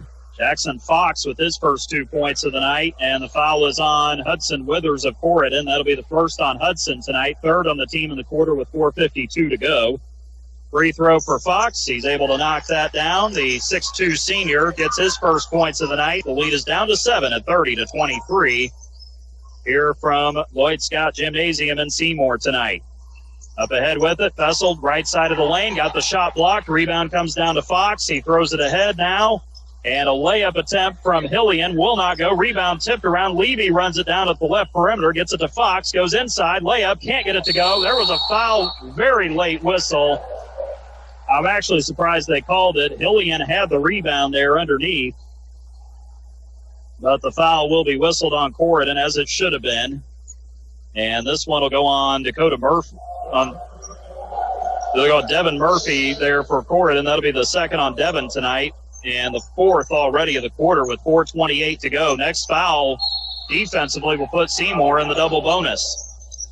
Inbound coming from the E of Seymour, left baseline to Fox. Left baseline turns, gets the shot up. You got to be kidding. There was no contact there. I didn't see anything there. I mean, literally nothing. They bailed Jackson Fox out, and Hudson Withers is going to be the recipient of a, frankly, bad foul call there. That'll be the second on Hudson in this quarter, second on the night, and that's 5 on the Panthers here in the quarter with 4:25 to go in the third quarter. Fox will go to the line for 2 shots. First one on the way, missed it. Ball don't lie, as Don Fisher likes to say. Ball don't lie. First free throw, no good for Fox. I'm not him. There really was no contact there at all. Hudson barely touched him, if he touched him at all. 30-23, the lead is 7. Fox trying to split the free throws here. He gets the second one to go down. The knuckleballer gives him his 4th point. The lead is 30-24 with 4:23 left here in the third. Inbound to Lindemann, who's got full court pressure with Carter Stein as he crosses midcourt. Grant gets it to the left side of the floor in the front court at the spike line. He'll back it up to the top. He'll drive to the inside. Nice spin move. Nice shot. He left it a little short, though, and the rebound saved under the basket from Levy into Fritsch, and back the other way will come Seymour. Fritsch has it right perimeter in the forecourt. Gives it up into the corner now to Gage Hillian. Hillian goes to Stein, right at the top of the key. A lot of hand battling going on in that right block between McCarty and Fox. Fritsch gets it, left side volleyball line. Up to the wing now it goes to Fox. Back over to Levy on the left side. Levy dribbles. Gets down to the paint, throws a pass that hits Fox on the hands. He throws it to nobody in particular. Luckily, on the cross court, there's Stein with it. He throws it to Jack Fessel in the lane. He was trying to get it to Hillian. Fessel quickly into the front court to Lindemann. 3, yes! Right at the top of the key. Splash City. Timeout. Corydon Central and Joseph Hinton. The trailer will get the benefit there. 33-24, 3:22 to go third quarter in favor of the Panthers. You're listening to Corydon Central Panthers basketball right here on 96.9 WKLO. Are you looking for top quality Crestone in Harrison County? Look no further than Davis Crestone in DePaul. At Davis Crestone, they have been serving Southern Indiana for years, providing the highest quality Crestone for all your construction needs. Their locally sourced stone is perfect for driveways, roads, landscaping, and much more. Plus, the friendly staff can assist you with your order, ensuring you get exactly what you need. They'll even deliver it right to your doorstep, making your project hassle-free. Choose Davis Crestone for your next project. Give them a call at 812-347-2707. At First Harrison, the banking butler is more than just a banking app. It's who we are. It's a level of service we've delivered for more than 130 years. First Harrison is here to make it easy for local business owners with real estate loans, construction loans, SBA loans, lines of credit, treasury management, and merchant services. You will get competitive rates and fast local decisions. The banking butler. It's who we are. Keep it easy. Keep it local. First Harrison Bank. Member FDIC, Equal Housing Lender. 3:22 remaining here in the third quarter. Grant Lindemann with a big 3 in the secondary break. Jack Fessel got a steal, ran it all the way to the top of the key in the front court. Lindemann was open right of the top of the arc, and Grant stuck that three-pointer for his 14th point tonight. The Panthers up by 9, and even though Seymour is not going to go away, the Panthers have shown a lot of resiliency themselves. Fritsch to Levy in the front court right wing. Levy looking down low for Fox, nothing there. Back out to Fritsch straight away. Fritsch drives into the middle of the Corydon zone, 2-3, out to the corner to Stein to Hillian, and wide open layup left side. went all the way down the baseline. The first two of the night for Gage Hillian, and the lead is 33-26 with less than 3 minutes to go here in the third. On the first Harrison Banking Butler scoreboard, Lindemann and McCarty front court, right perimeter, straight away to Jack Fessel. Jack drives by his defender, draws contact. Will he get shots? I don't think he should, honestly, but the foul is still going to be called on Nate Fritsch of Seymour. That'll be his third, and that is the second on Seymour here in the quarter. That was a late whistle. It should have been on the floor, and that's exactly what the official called there. So that is the correct call from the official there. Withers will be the inbounder from between the E and the Y of Seymour, left baseline, far side of the floor, and that is Jackson Fox. I'd say that would be play on if that were me, but foul was on Fox. He reached over McCarty, who was getting the pass deep in the backcourt left side, and that'll be the first on Jackson Fox. That's 3 now on Seymour, 2:46 to go here in the third. Inbound lob to Fessel, catches it right side. Fritsch is there to steal it, though, and then Fritsch gets it knocked away. Lindemann, though, stepped on the line when he got a piece of it. It was very close, but a good job by Grant to stop the transition. Seymour will run if they get the chance to do so, and the Owls will retain possession here with 2:42 to go in the third. Inbound into the backcourt to Fritsch. Fritsch gives it up ahead left side to Levy. Levy slides it to the middle, gives it behind to Gage Hillian, half-court circle. He'll take it left. He'll give it up to Stein just in front of the sideline. Stein, wing extended, 2:25 and counting here in the third. Looking down low for Fox. Doesn't have him. He'll take it up top. He'll slide it back over to Hillian on the left wing. Hillian drives it to the paint, puts up the 8-footer, missed it off the left side of the rim. Rebound fought for, and Murphy comes down with it on the left baseline for the Panthers. Up ahead now to Grant Lindemann. Shimmy shake at the top of the key. Drives in, throws up the turnaround shot, left it off the front of the rim. The rebound to Levy for Seymour. Right in front of the rim, that 10-foot floater not going down. Up ahead, it is Stein to Hillian in the right corner. Hillian straight away, and an offensive foul as Fritsch got it away from the ball. Jackson Fox is going to be called for trying to create some real estate that was not available to him down there. That's 2 fouls on Fox. That'll be the 4th on Seymour in the quarter. Their next defensive foul will put the Panthers in the double bonus. Hudson Withers checks out. Ben Groover is back on the floor for the Panthers, joining the lineup of Fessel, Lindemann, and now Evan Bennett back out there first time in the second half, as well as Devin Murphy. Here is Fessel with it. Jack gives it up to Grant on the left side, down to the corner to Groover. Ben dribbles inside, backs it out, gives it to Lindemann now. Grant turns from the sideline, short corner, turns, fakes. Oh, man, a little tough shot. Almost got it to go, and even though he was in the act of shooting, he was going to get 2 shots either way. And the foul is going to be on Carter Stein for getting him on the forearm there. That foul on Stein is his first, and that'll be the team's 5th of the quarter. Both teams in the double bonus for the last minute 36 of the third quarter. Rolled all the way down into the net and rolled out. Lindemann misses the first free throw. Grant was 89%, 24 of 27 in his sophomore campaign. The other player who came out for the Panthers was JoJo McCarty earlier, and Bennett came in for him. So the Panthers sticking to this rotation right now with 1:36 to go. Grant trying to make 1 out of 2. He has been pressed tonight. He's had some good looks that haven't gone down, some tough shots as well. Lindemann's second free throw on the way. That one hits the front back rim and falls in. Grant now has 15 on the night. The lead is up to 8 again at 34-26. Oh, boy, that was a bobble from Hillian in the front court. Got it down low to Fox, and he missed the layup. Lindemann comes out of there with it for the Panthers. That was right in front of the rim. Piece of that. Well, here's Fessel. He gets it knocked away from him in the lane in the front court. That one goes off of Jackson Fox, and Corydon will get it along the left baseline with 1:18 to go third quarter. Fortunate to hang on to it there. Jack just got it knocked away there in the front court. Had a little wet spot on the floor that had to be taken care of. The inbound will come from Jack Fessel from the E of Seymour on the left baseline. Ben Groover gets the deep inbound at the volleyball line on the left. He'll hand it to Fessel, and that is an offensive foul.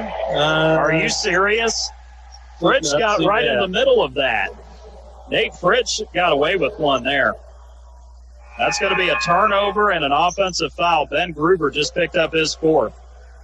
I'm sorry, that was just not a good call. No, that was not very good. Fritsch is the one who initiated contact there. That's who should have been called for the foul. Frankly, it should be his fourth, but that's the way it went. So the Owls will control it. Fritsch going from right wing to left corner. 3 on the way. Hillian can't get that to go in. Rebound tipped around. Fox comes down with it. Gives it to Hillian, who cuts to the basket. Missed the layup. Rebound comes to Lindemann this time.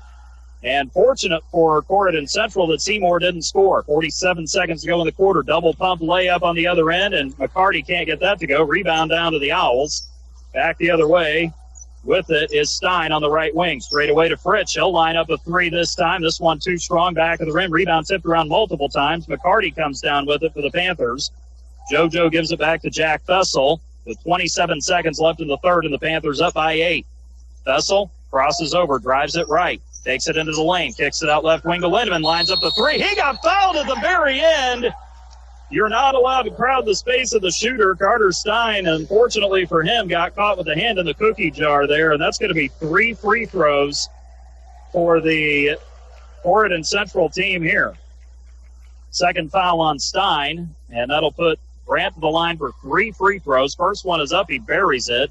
I don't know that I'd want anybody but him shooting those free throws. He's usually clutch at the free throw line. It wouldn't have been a foul except for the fact that Stein crowded Lindemann on his way down, and you have to let the shooter land. The free throw, second one up and good. Grant has now made 3 straight. He's 3 out of 4 on the contest at the line. The lead is 10 at 36-26 with 18.6 seconds to go in the quarter. Carter Stein goes to the bench. Evan Unterseer back in there for Seymour, joining the lineup with Fritsch as well as Hillian and Levy. I think Fox is still out there as well. Third free throw was also good for Lindemann. Well, I didn't jinx him out of those 3 anyway. He's got 18 on the night. 14 seconds to go. He's usually the exception to that. Yeah. Here's Levy with it to the front court. Gives it up to Fritsch. He'll take it right side down the lane. He pushed off, but he's able to get a shot away. Missed it back of the rim from 10 feet away. Rebound McCarty. JoJo throws up a desperation heave that hits the top of the backboard to close out the third quarter of play. At the end of 3, it's Corydon Central in control. They lead Seymour 37-26 on the First Harrison Banking Butler scoreboard. You're listening to Corydon Central Panthers basketball on 96.9 WKLO. Hello, I'm Dr. Travis Hare, Chancellor at Ivy Tech Community College in Sellersburg. Over 40% of today's workforce is learning new skills or advancing their careers to keep up with a changing job market. At Ivy Tech, we offer flexible 8-week sessions and over 70 programs tailored to Indiana's growing industries, helping you stay ahead. With 55% of students receiving financial aid, Ivy Tech makes education affordable and accessible. Don't wait. Visit ivytech.edu/Sellersburg and let's start crafting your perfect plan. Remember, you belong here. Looking to update your floors? Denny's Carpet in Corydon has been your local expert for over 35 years. From cozy carpets to durable hardwoods and stylish vinyl, they have it all and at prices you love. With top-notch customer service and affordable options, they make it easy to transform your space. Plus, enjoy special discounts on select flooring. Stop by or call 812-738-8466 off Highway 62 in Corydon. Denny's Carpet, because they know quality and affordability matter. Corydon Central in command, 37-26 as we enter the fourth quarter of this contest here at Lloyd Scott Gymnasium on the campus of Seymour High School here in the city of Seymour, along with our statistician and analyst, Greg Deaton. I'm David Deaton with the play-by-play story. Glad you're with us tonight here on 96.9 WKLO, streaming online at WKLO969.com as well. And a quick whistle to start the fourth quarter. And that's going to be a foul on Seymour with just 1 second off the clock. And this is going to be the foul on Fritsch, and that is going to be his I thought he already had 3. Apparently I didn't catch something earlier that happened. Somebody else got a foul call. Here's Jack Fessel driving right baseline. Man, they are calling these touch fouls now. Fessel trying to get the pass out to the left corner from that right baseline, and he draws the contact on Evan Unterseer. That's going to be the second on Unterseer tonight. And that'll be the team's second with 10 seconds elapsed here in this third quarter. Inbound to Fessel, right corner.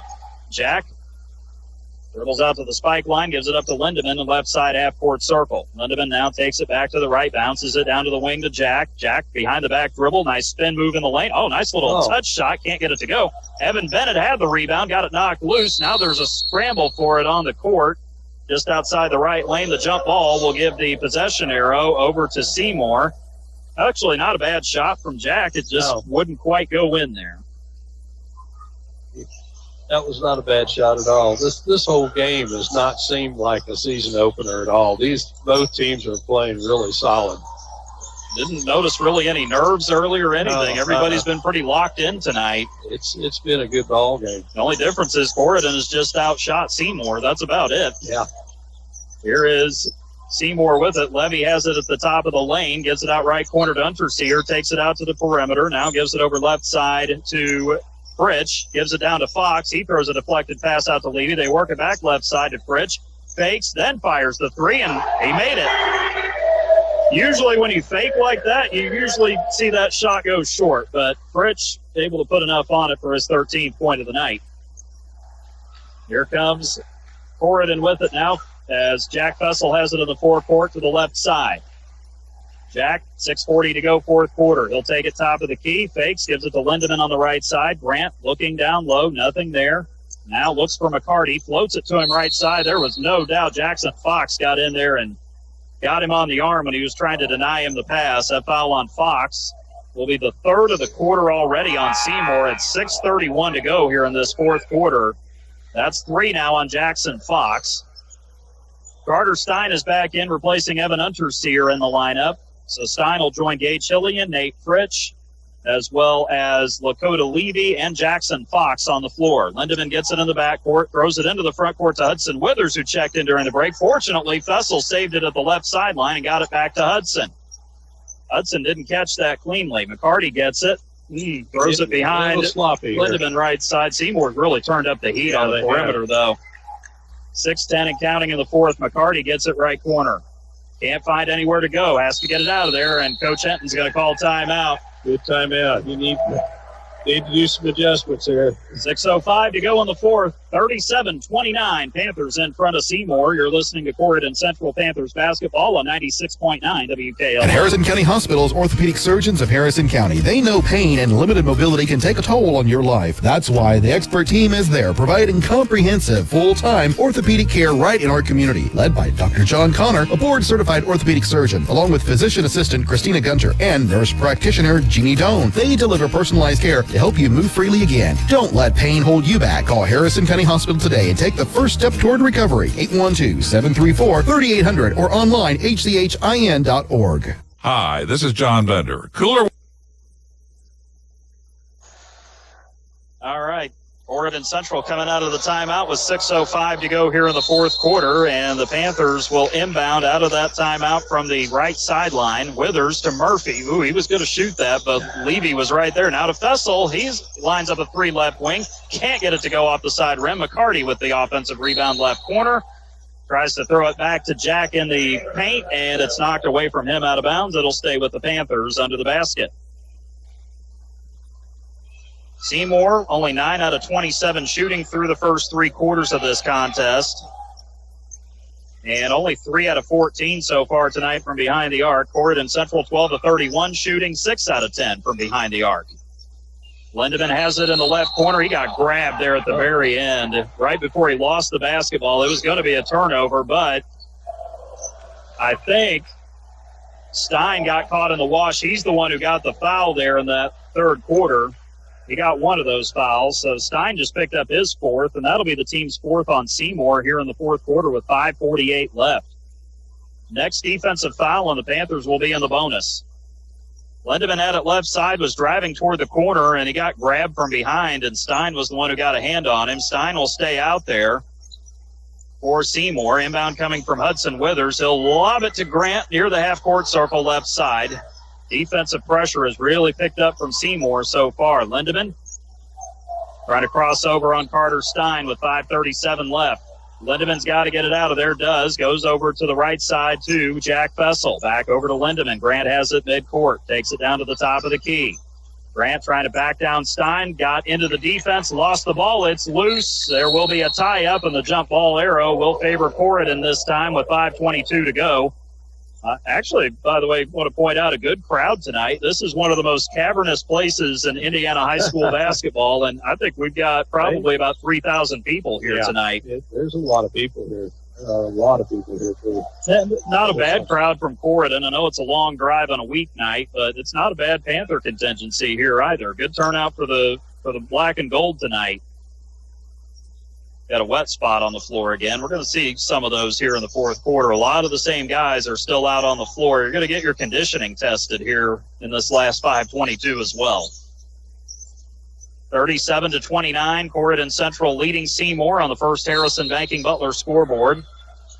Here at Lloyd Scott Gymnasium, the legendary LSG, and the inbound Fessel trying to get the shot up right side. It rolled off the back of the rim, and he drew contact. The foul will be whistled on the Owls, and this will be the fourth finally on Nate Fritsch. Fritsch and Stein both have 4, and by the way, Fritsch is their most experienced player out there, too. So that's a huge foul. Yeah, that really hurts. If he were to foul out, that would really put a big dent in everything they're trying to do. One of the tuba players playing the womp-womp voice as Jack misses the first free throw. That's clever. That's a new one. Haven't heard that one in a high school game yet. Second free throw for Fessel. He missed that one off the left side of the rim. The rebound. Well, Fox touched it last on the right baseline, and it was tipped away. It was Levy, I think, who got a piece of it there. Unfortunately, Fessel went over 2, but the good news for the Panthers is they get the inbound from the right corner just to the right of the R of Seymour. Inbound comes to Fessel in that right corner. Gives it back out to McCarty on the right perimeter. JoJo gives it to Lindemann between the circles, and that's going to be it for Carter Stein. He just reached in and grabbed Lindemann on the back while he did it. Very aggressive defense. Too aggressive for Carter Stein, and that's going to be it for him. He's frustrated. They're calling, I mean, to be fair, they are calling those touch fouls a lot more closely here in the second half. Now, in the first half, if you're not calling it, I'd prefer you just stay consistent. But if they are calling it, you got to adjust to it, though. They've really tightened it up here this half. I mean, some of that was not being called at all in the first half, and that's both ways. It's not just one right. way. Yeah. The biggest thing is consistency. That's what you want to see from the officials for all 4 quarters, really. Free throw, Lindemann, first one on the way. It's double bonus from here on out for the Panthers. Grant gets his 19th point of the night after he gets that first one to go down. 11 other shot coming. The lead is 38-29, Corydon Central. 5:12 to go fourth quarter on the First Harrison Banking Butler scoreboard. Second free throw on the way. That's also good. 20 now for Grant Lindemann. The lead is 10, 39-29 as we approach 5 minutes to go in the fourth quarter.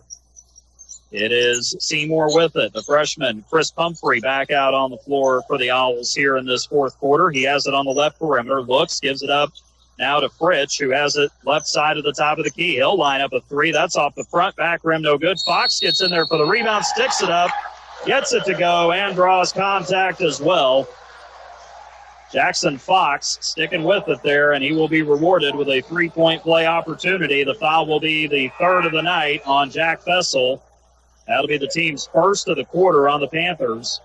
That was a good, hard-fought rebound, and he took it right back up. Fox going to the line. He is 2 out of 3 so far tonight. He has 6 points now.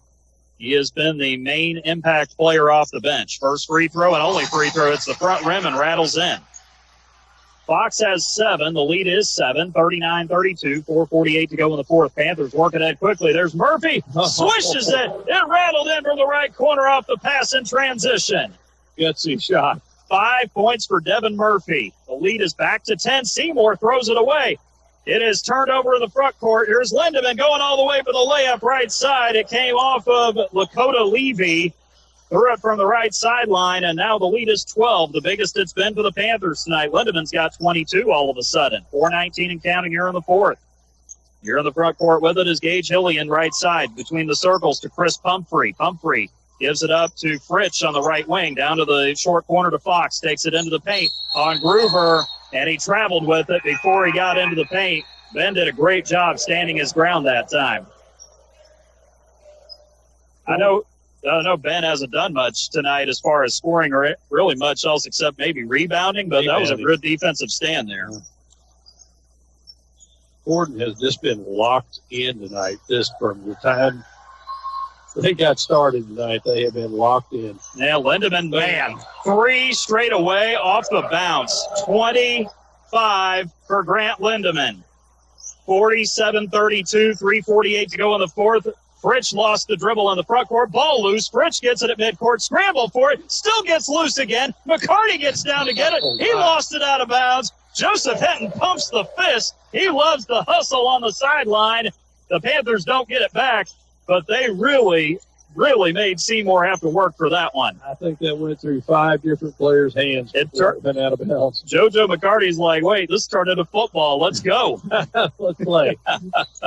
JoJo's a good football player. He's also a good athlete all the way around. The Owls working around the perimeter on the right side, or left side with it, rather, is Pumphrey, or Pillion. Gets it into the post to Brody Pendleton. He'll turn, force it up, draws the foul. And unfortunately, that's going to be it for Ben Gruber tonight. He just fouled out. Pendleton came in during that last break. 6'4" sophomore, got a basket in the first half for 2. He'll get 2 shots from the left side of the basket. Ben Gruber just fouled out, so he joins Carter Stein of Seymour as the guys who have fouled out tonight. And the 2 shots coming up here for Brody Pendleton. Did a good job standing his ground. The problem was, as Pendleton misses the first free throw off the front rim, he's a lefty. The only problem was Pendleton already had position on him when he caught the basketball. This is the first one short. He'll have one more shot. Second free throw, got that one to go. 3 points now for Brody Pendleton. Ben Gruber is out, so that'll shorten the Panther rotation after he fouls out with 3:16 and counting here in the fourth. 47-33, Corydon Central leading on the first Harrison Banking Butler scoreboard. Lindemann into the front court to McCarty, right wing. McCarty looking baseline, nothing there. Goes out to Jack Thessel, right side volleyball spike line. Jack will take it over to the left side of the half-court circle now. Less than 3 minutes to go, 2:56. Jack spins off his defender. Fritsch gets into the lane, got bumped 3 times, and they say he lost it out of bounds. No call there, even though there was contact. And Seymour will get it back on the turnover off of Thessel. One of the rare turnovers the Panthers have had tonight. Yeah, they've been very few turnovers tonight. I think I've got them for 4. That's pretty darn good. Oh, man. Pendleton got it in the short corner. Hudson Withers tried to strip it from him, and Hudson's going to be called for a foul. Oh, man. That's a tough break. That's going to be the third on the junior. His older sister, Reese, playing on the girls' team this year at Corydon Central. Off to a good start. 2:45 to go, fourth quarter. Third foul of the quarter on the Panthers. Third on Hudson. And then Fessel deflects the inbound pass intended for Brody Pendleton at the right side volleyball line. Pendleton touched it last as it went into the scorer's table. Corydon gets it on the Seymour turnover this time. And just like Corydon, one of the rare turnovers for the Owls tonight. Lindemann into the front court. Pumphrey all over him. Lindemann got knocked to the floor. Pendleton made him pay for that one. Driving to the basket here on the right side. Grant's going to be okay, though. He'll bounce right back up. He's a little tired, but he'll be okay for it. That'll be the second foul on Pendleton. That'll be 2 shots for Grant Lindemann, or, 2 shots, as long as we're here at Seymour. 25 for Grant Lindemann tonight. Kid has, we've seen him play good basketball. This might be the best game we've seen Grant play offensively in the whole time we have covered him since his freshman year. He's a very solid basketball player, but he's played outstandingly well tonight. Well, not to give his uncle any more credit than he needs, but I'm sure Josh will take a little credit for that. Yeah, he should. Why not, right? He has to tweak him every once in a while a little bit. You know that. Do we ever? Knowing Coach Conrad. First free throw is good for Grant. He's got 26 on the contest now. He'll get 27 if he makes this, and he splashed it. 2:35 to go, fourth quarter, 49-33. Corydon in front of Seymour here at Lloyd Scott Gymnasium. Here's a pass from Fox to Pendleton, left wing to the left block, and it's stolen. Panthers have it. And with 2:22 and counting, get the feeling the Panthers are going to be able to pull out a win here tonight, the way this is going. They work it around the perimeter to Murphy, right corner, out top to Thessel. Jack will dribble left side now, just below the half-court circle. They can just take as much time as they want right now. Thessel dribbles to the middle of the floor, Looks for Withers. Finally, Hudson comes to get it from him right there left of the half-court circle to the left side now to Jack. Jackson Fox guarding Fessel. Gives it to Murphy. Head fake. Straight away. Three on the way. It rolls off the left side of the rim, and Jackson Fox in front of the cylinder to get the rebound. Really good fake and a good shot for Devin. He just couldn't get it there, and now Withers is going to be called for the reach-in foul as Pumphrey took it down to the left wing in the front court. Foul on Hudson's going to be his fourth, and that'll be the team's fourth of the quarter. So Seymour will be in the double bonus on the next Panther defensive foul.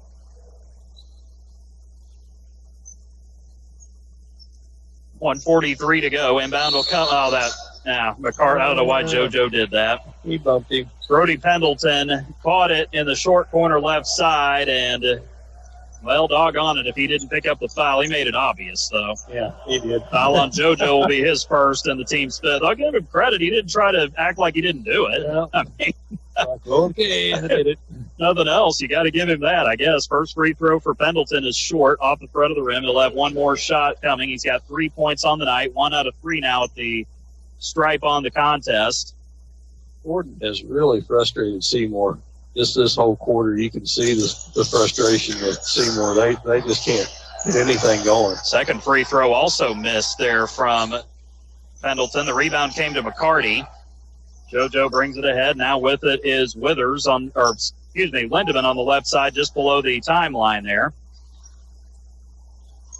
And Lindeman will hold it left of the half-court circle with Pumphrey on him. 1:20 and counting here in the fourth.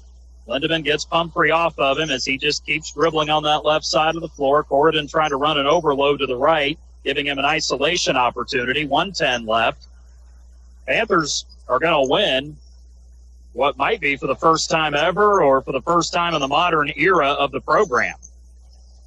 They have not won at Seymour in 5 previous appearances going back to the 99-2000 season. I don't know anything before that, or really before 1993, so I don't know if Corydon had played here before that or not.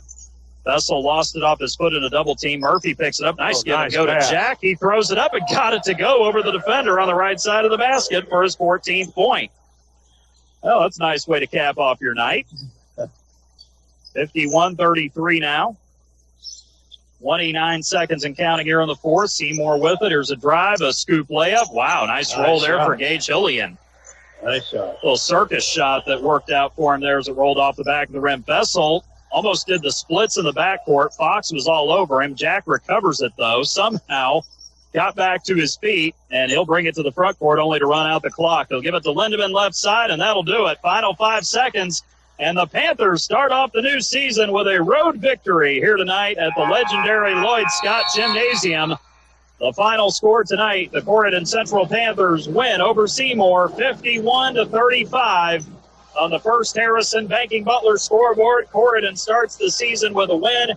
Seymour starting the season 0-1 after taking the loss tonight. The JV game went the opposite way. It went in favor of Seymour 43-17.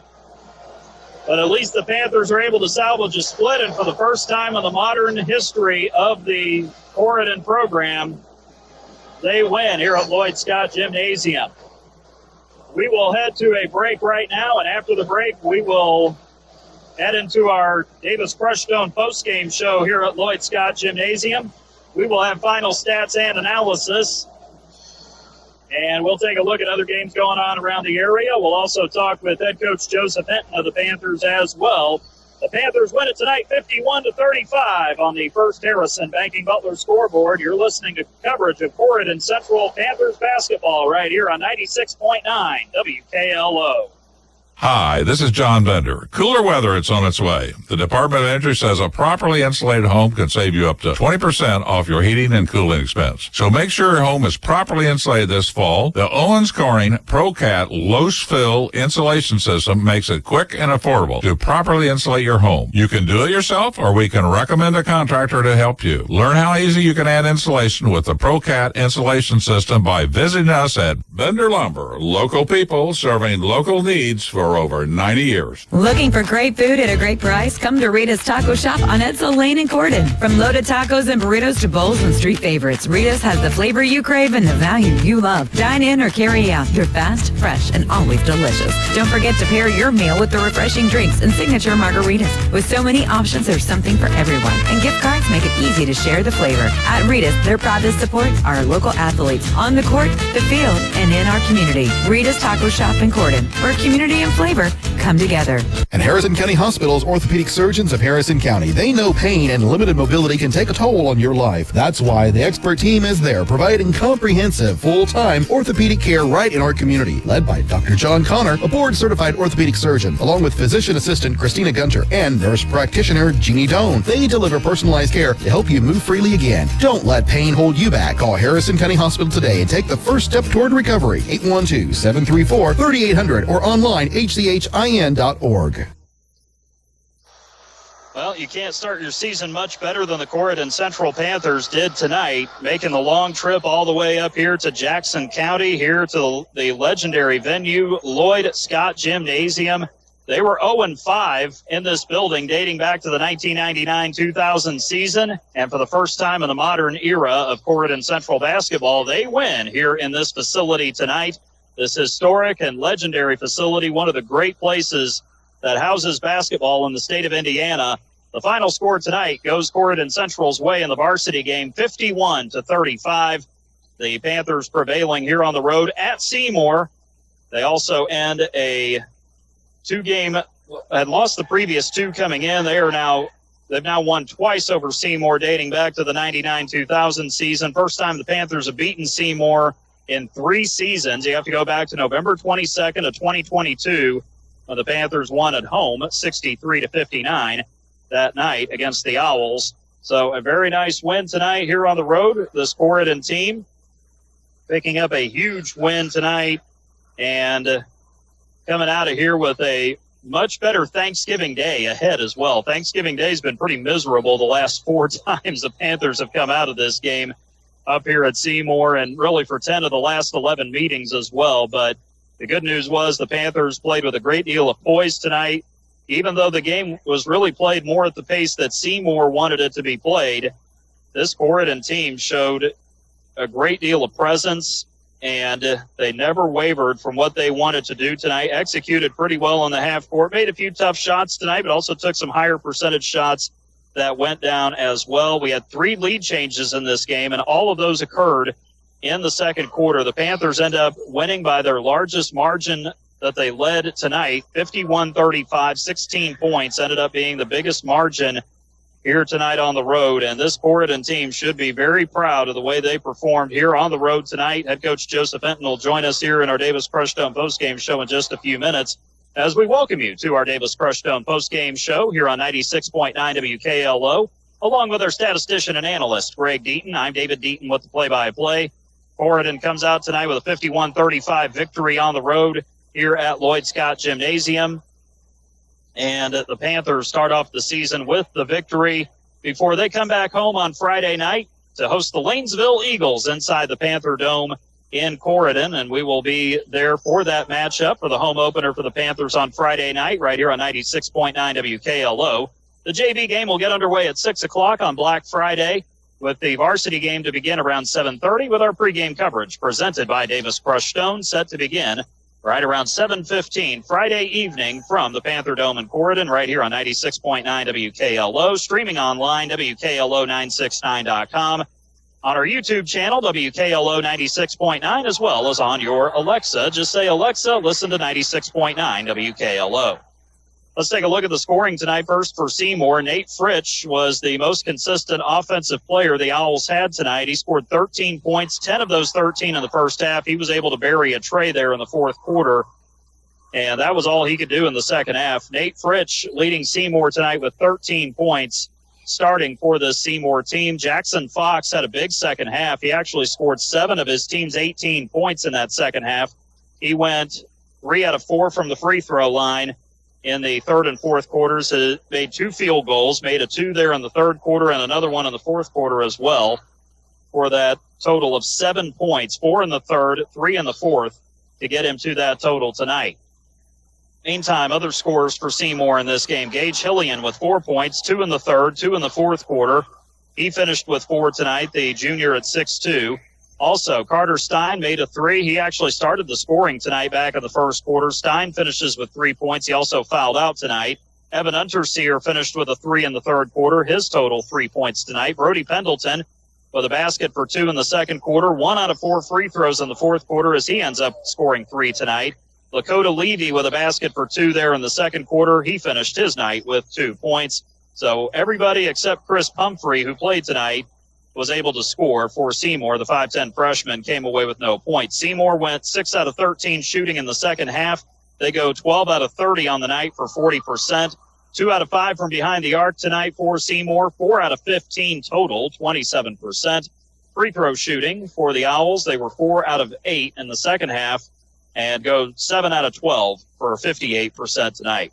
Before we get to Corydon scoring numbers, we'll talk with head coach Joseph Enton of the Panthers as they win tonight here on the road, 51-37 over Seymour tonight here on the road. Nice first victory of the season for this team, 51-35 actually the final score of this one. But, Joe, what a well-rounded performance. Of course, it took a little bit of time for the offense to get on the board tonight, but once Hudson made that 3 there at the end of the first quarter, it was kind of like it sparked you guys. And that second quarter, you really started to get things rolling there. We just needed to see a bucket go through the goal. It was a long bout there where it was 3-0 for a very long time. They were playing very physical on both sides of the floor against us. And we just needed something to go through the bucket. We extended the defense a little bit and caught them on some of those cross-court passes they were making for ball reversals. And we got a couple of steals.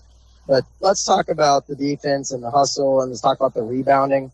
I've been coaching now for 7 years, but that was a different product tonight. It was. And there was a possession where we had 3 guys dive on the floor for the basketball, and that shows me a team that's willing to do whatever it takes to end up winning a ball game. Well, and what's great about that, too, Joe, is you guys, I think, were up about 12 or 14 at that point. That's in the fourth quarter with you guys in the driver's seat, and your guys were still going out there saying, we want more, even though you had control of the game at that point. I mean, JoJo had a black eye, and he didn't even know it. He came over the bench. He said, I got a black eye. I said, yeah, JoJo, you got one. I mean, it was a very mucky game. I mean, it was a very hard-fought battle, but our guys wanted it. They told him for the game, I said, what's going to make this group special is when you get punched, are you willing to punch back? And I thought we handled it very well tonight. We got sped up there a few times, but I thought we handled it very well, even with the whistle, the way the game was being called. I thought we played extremely physical and played extremely hard, and that's a good Seymour team. I don't care what anyone says. That team can play some basketball. Well, you guys got things rolling in that second quarter. We're up 3 at halftime. Seymour got a basket there late, but then in the third quarter, Jack Fessel just came out like his hair was on fire. He got you guys up to a double-digit lead, and really I think they got it down to 8 at one point, but you guys largely were able to maintain that because of that run that Jack started in the third quarter. Oh, yeah, absolutely. I think Jack was a little mad because he was getting hit so much, and they were double-teaming him, and I think he had enough of it, so he decided that he was gonna take it in like we talked about. We were trying to get our shooters open, but, man, their defense was so suffocating. But I thought we did a pretty good job of trying to isolate them in spots and go one-on-one in the post or get a shooter on the side with it, so that way if they're taking that away, we can hit some shots. Lindemann hit some amazing shots for us tonight, played tremendously. Even Murphy there at the end making the shot. I mean, they were sticking to him like glue all game. But he said, Coach, it's okay. I just want to win the ball game. And that's phenomenal coming from a senior leader. And he still, when he got that one shot, he was finally wide open and he knocked it down. So he was there for the team when they needed it. But, man, every single one of our players that got in tonight did something good. And, talking about every single one of them, even if it was for a couple minutes, I was really proud of every single guy that got up there on the floor. Well, and it's great to see that. I mean, you have guys like, of course, JoJo and Ben who don't score tonight, but they played great defense. They did a great job getting deflections, rebounds as well. And then they were also able to force some turnovers against this Seymour team. And then there's somebody like Evan Bennett in there who chips in a couple of free throws. He was able to crash the glass effectively tonight as well. Oh, yeah. And for Bennett, he's just going to keep on getting better and better. I mean, he hasn't played basketball since 7th grade. And we got him to come back out. Really good kid. I know C-Cat didn't get a lot of time tonight, but we're well prepared to understand that he's there for us and that he's going to have his time to shine. He's going to prove it in practice. He's going to prove it in the games. And I just know that both of them are going to keep improving throughout the year, and I hope that one game doesn't bother them or doesn't bring them down, because they're important players to this program. No question. And another thing, too, you guys were able to shoot 8 out of 14 from behind the arc. Really didn't take many bad shots overall tonight, inside or outside, but the efficiency that you guys were able to muster offensively against such a tight defense certainly was impressive to see tonight. I thought we didn't try to force too much. Maybe we forced a little bit going down low. Maybe we got fouled a few times and didn't get called, but I thought our shot selection tonight was very good. I think we only had a couple questionable times where we took a quick shot or a bad shot, and that's this team's MO. They move the ball, and they don't really care who gets it, but they do a really good job of setting people up. They follow the game plan to a T. We prepared for Seymour because we know how good they are, and that's how we treat every game that we go into, our scouting reports and our practices. I mean, they've been working so hard in practice. It just amazes me to see them develop and to succeed out there on the court. Well, and you guys also, second half, were able to force a lot of turnovers, able to get out in the run a little bit. But then also all night, Joe, one thing that impressed me was they didn't get a lot of second-chance opportunities, let alone second-chance points. That had to be heartening to see that as well. And, if you would have talked to me a couple months ago, I'd have said, man, we're really good on offense, but I don't know if we can buy in on the defensive side. And man, those boys have proved me wrong. They really listened to the scouting report on them. They did a great job defensively, I thought, and causing some turnovers, but also getting some stops. And that was a big emphasis that we talked about for the last week or two, was that last year we played good defense for 30, 45 seconds, but then we give up an offensive rebound, and then they'd score. So it's like, no, we have to keep them off the boards. The 4 factors you got to win. You got to win rebounding, turnover percentage, free throw percentage, and field goal percentage. And if you do that, you're going to win a lot of ball games. Yeah, absolutely. So a great way to start the season. It'll make Thanksgiving a lot nicer on Thursday, I'm sure, as well, before you guys get back into game action again Friday night. Lanesville coming in, your home opener against a team with a new head coach and Chris Carruthers. But as always, it's a rivalry game, so you never want to underestimate the Eagles, but a good game coming out of Thanksgiving after a nice win tonight. I don't underestimate opponents. I know how good of a coach he is or where he comes from. And I know how much this game means to Lanesville. I am not overlooking them at all. We're going to go back to work as soon as we get back on what we're going to do against them. We understand what it means. Each game has to be a battle. We know that. So I want you to know, and everyone out there, that we are not overlooking them whatsoever. We're going to come ready to play. Sounds great. Well, a great way to start the season tonight for the varsity team, winning 51-35 here at Seymour. Lanesville at home on Friday night. We'll be there for it, Joe. Can't wait to see you guys in your home opener, and congratulations on a great win tonight. Absolutely. Thank you guys so much for coming up here. I know it's a long drive all the way up here in Jackson County, but it feels a lot better going home with a W.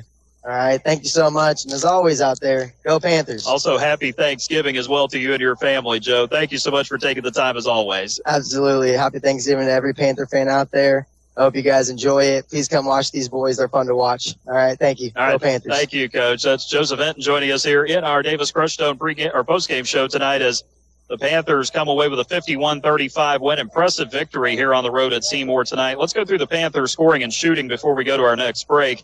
Still got some ads to knock out here. Grant Lindemann had 27 points in this game tonight to pace all scorers. Lindemann had 11 in the first half. He scored 7 in the third quarter, 4 out of 5 free throws with a 3-point shot. Lindemann went 4 out of 4 at the line in the fourth quarter. Grant made a 2 and a 3 to go with that as well. He ends up scoring 27 to lead all scorers tonight. Jack Fessel had 14 in this one, 2 in the first half, 10 to start the third quarter of this game. 3-point play conversion, 2 other 2-point baskets along with a 3, and then Jack made a basket for 2 in the fourth quarter late to score 14 points. Devin Murphy had 5, 2 in the second quarter. He made that big 3 in the fourth quarter to finish with that total of 5 tonight. Hudson Withers made a 3 in the first quarter at the close of the quarter. So Hudson ends up scoring 3 tonight, and then Evan Bennett with 2 free throws there in the second quarter. He rounds out the scoring with 2 points. Ben Groover, as mentioned, saw time. Hunter Seacat got in there late first, early second quarter. And also JoJo McCarty got some quality minutes out there as well. JoJo not scoring but contributing in other ways, as everybody did tonight that got out there and saw time as the Panthers get the win. They shot 9 out of 18 in the second half, did the Panthers, to finish the night 16 out of 38, 42% shooting, but still made some big baskets when they needed them tonight. 3-point shooting was spectacular, 4 out of 6 in the second half, 8 out of 14 on the contest tonight as well, 57%. And then on free throw shooting, 9 out of 12 at the free throw line in the second half. In total, the Panthers were quite good. 11 out of 14, 78% from the stripe as they get the win tonight. They were down 6-5 to Seymour at the end of the first quarter, but the Panthers came back with a 15-11 second quarter and led 20-17 at the break. The third quarter was where the Panthers really created some distance, outscoring Seymour 17-9, taking a 37-26 lead into the fourth quarter. And in that fourth quarter, the Panthers outscored Seymour 14-9, making the final score tonight 51-35 on the First Harrison Banking Butler scoreboard. We will continue on with our Davis Crushstone postgame show. After this, we'll have the rebounds, turnovers, and assists for both teams coming up next as you're listening to coverage of Corydon Central Panthers basketball on 96.9 WKLO. Looking for great food at a great price? Come to Rita's Taco Shop on Edsel Lane in Corydon. From loaded tacos and burritos to bowls and street favorites, Rita's has the flavor you crave and the value you love. Dine in or carry out. They're fast, fresh, and always delicious. Don't forget to pair your meal with the refreshing drinks and signature margaritas. With so many options, there's something for everyone. And gift cards make it easy to share the flavor. At Rita's, they're proud to support our local athletes on the court, the field, and in our community. Rita's Taco Shop in Corydon, where community and flavor come together. And Harrison County Hospital's orthopedic surgeons of Harrison County. They know pain and limited mobility can take a toll on your life. That's why the expert team is there, providing comprehensive, full-time orthopedic care right in our community. Led by Dr. John Connor, a board-certified orthopedic surgeon, along with physician assistant Christina Gunter and nurse practitioner Jeannie Doan. They deliver personalized care to help you move freely again. Don't let pain hold you back. Call Harrison County Hospital today and take the first step toward recovery. 812-734-3800 or online hchin.org. Looking for great food at a great price? Come to Rita's Taco Shop on Edsel Lane in Corydon. From loaded tacos and burritos to bowls and street favorites, Rita's has the flavor you crave and the value you love. Dine in or carry out. They're fast, fresh, and always delicious. Don't forget to pair your meal with the refreshing drinks and signature margaritas. With so many options, there's something for everyone. And gift cards make it easy to share the flavor. At Rita's, they're proud to support our local athletes on the court, the field, and in our community. Rita's Taco Shop in Corydon, where community and flavor come together. Corydon Central prevailing tonight as we continue along with our Davis Crushstone postgame show. The Panthers beat Seymour 51-35 on the First Harrison Banking Butler scoreboard tonight at varsity play. The JV game went to Seymour 43-17, the final in that one here tonight, as Cam Smith's bunch unfortunately starts with a loss to open the season, but they'll get a chance to bounce back Friday with Lanesville at home. Meantime, let's take a look at the final rebounds, turnovers, and assists tonight for these two teams. Seymour ends up winning the edge on rebounds tonight, 18-17 over the Panthers in this one. The Owls had a lot of guys crash the glass tonight. Lakota Levy ends up leading the way with 5 rebounds tonight for Seymour. Right behind him, Nate Fritsch, who gathered in 4 boards tonight. Also getting rebounds for Seymour tonight, Jackson Fox, who had 3 total, 1 of those on the offensive end. Carter Stein and Gage Hillian had 2 rebounds apiece. Hillian was able to gather in 1 offensive rebound tonight. And then Evan Unterseer and Brody Pendleton, both with 1 rebound tonight. Pendleton had his rebound on the offensive side of the floor. 18 total rebounds, 3 offensive boards for Seymour tonight. On the Corydon Central side of the ledger, it was JoJo McCarty who led the way in rebounding. Despite not scoring, JoJo contributed on the glass, had 7 rebounds, 1 of which came on the offensive end. Jack Fessel had 3 rebounds tonight, 1 on the offensive glass for Fessel. Evan Bennett, 2 rebounds, 1 offensive, 1 defensive. Ben Groover, 2 rebounds tonight as well. Devin Murphy also had 2 rebounds tonight for the Panthers. And Grant Lindeman came away with 1 rebound for the Panthers. 17 total rebounds, 3 on the offensive glass. Not a lot of turnovers really for either team. The Panthers forced 8 Seymour turnovers in the second half. The Owls finished with 10 total turnovers tonight here on their home floor. Corydon had 1 turnover in the first half and only 3 in the second half. Just 4 turnovers for a Panther team that averaged just under 9 turnovers a game last season. So definitely a strong showing at the turnover department for the Panthers tonight. Seymour had 3 assists on 12 made baskets. Carter Stein, Gage Hillian, and Chris Pumphrey all with 1 assist tonight for Seymour. Corydon had 6 assists on 16 made baskets. Jack Fessel had 3 assists to lead the way tonight in that category. Grant Lindeman dished out 2, and Devin Murphy had 1 assist for the Panthers. 51-35 the final score on the First Harrison Banking Butler scoreboard tonight as Corydon starts off the the 2025-2026 season with a victory on the road here at Lloyd Scott Gymnasium. Our Davis Crushstone postgame show continues after this break as you're listening to Corydon Central Panthers basketball right here on 96.9 WKLO. At Harrison County Hospital's orthopedic surgeons of Harrison County, they know pain and limited mobility can take a toll on your life. That's why the expert team is there, providing comprehensive, full-time orthopedic care right in our community. Led by Dr. John Connor, a board-certified orthopedic surgeon, along with physician assistant Christina Gunter and nurse practitioner Jeannie Doan. They deliver personalized care to help you move freely again. Don't let pain hold you back. Call Harrison County Hospital today and take the first step toward recovery. 812-734-3800 or online hchin.org. Looking for great food at a great price? Come to Rita's Taco Shop on Edsel Lane in Corydon. From loaded tacos and burritos to bowls and street favorites, Rita's has the flavor you crave and the value you love. Dine in or carry out. They're fast, fresh, and always delicious. Don't forget to pair your meal with the refreshing drinks and signature margaritas. With so many options, there's something for everyone. And gift cards make it easy to share the flavor. At Rita's, they're proud to support our local athletes on the court, the field, and in our community. Rita's Taco Shop in Corydon, where community and flavor come together. Well, the Panthers get the win tonight here at Lloyd Scott Gymnasium as we continue along with our Davis Crushstone postgame show. 51-35 the final as Grant Lindemann leads the Panthers with 27 points tonight here on the road.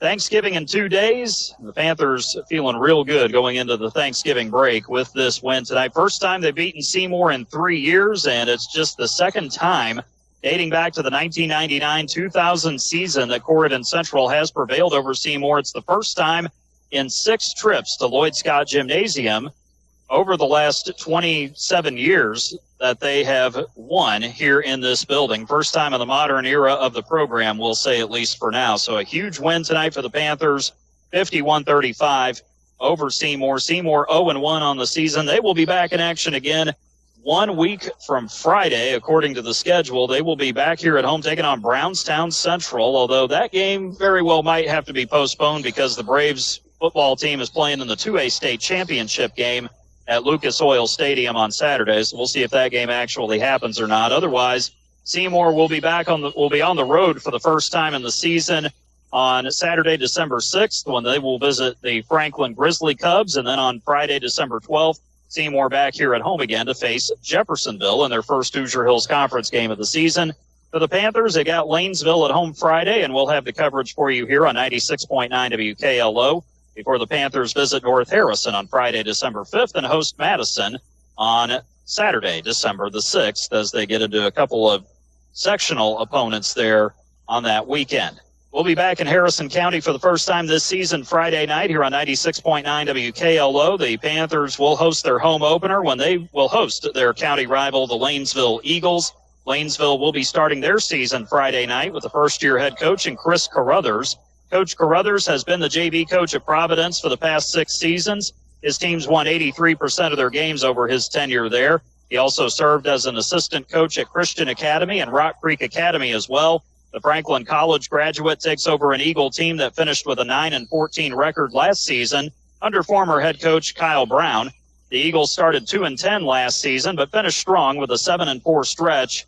Sophomore guard Nolan Pierce is the lead returner in scoring, rebounds, assists, steals, blocks, and deflections from last season. So join us for our Davis Crushstone pregame coverage on Friday night around 7:15. The JV game will start around 6 o'clock with the varsity about 7:30 from the Panther Dome on the campus of Corydon Central High School in Corydon.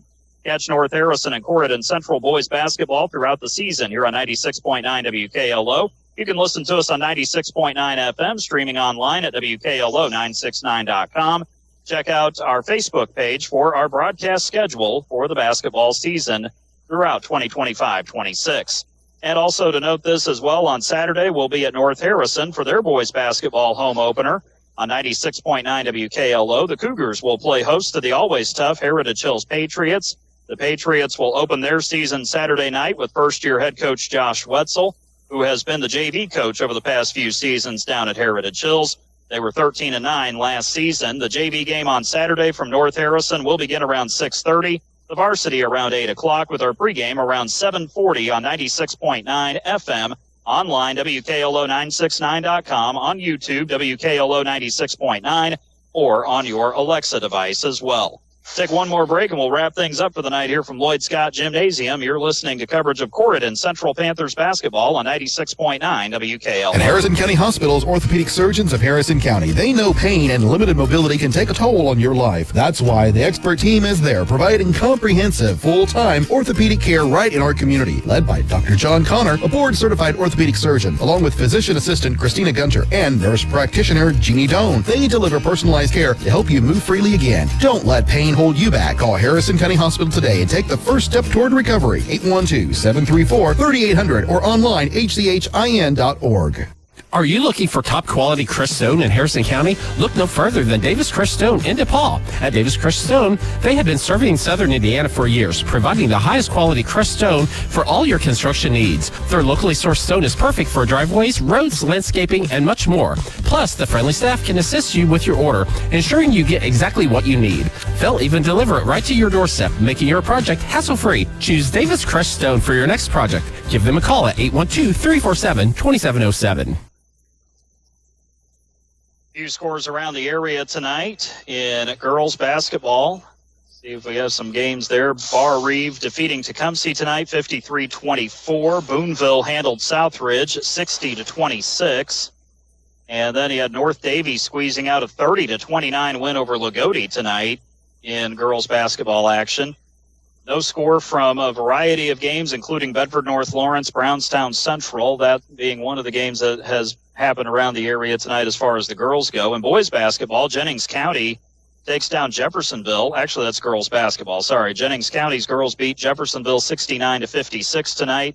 Henryville led Rock Creek Academy in boys basketball 53-39 through three quarters. Silver Creek's boys dominate Floyd Central tonight at home 67-35, the final in that one. And meantime, in the fourth quarter, 3:42 to go, it's Borden hanging on against rival Eastern Pekin, 43-40. That game down in Borden tonight. Just to give another update on that one as we did at halftime. See if we can find something about the BNL girls. The boys go on to win at Bloomington North. Actually, Bloomington North beats BNL 71-50 in boys basketball action tonight. The girls team was playing at Brownstown. No score on that game as we begin to wrap things up for the night. And let's see if we can find some other boys scores as well. Boonville defeats Jasper 53-40 down at Boonville tonight. Charlestown handles Jennings County 72-52, the final in that one.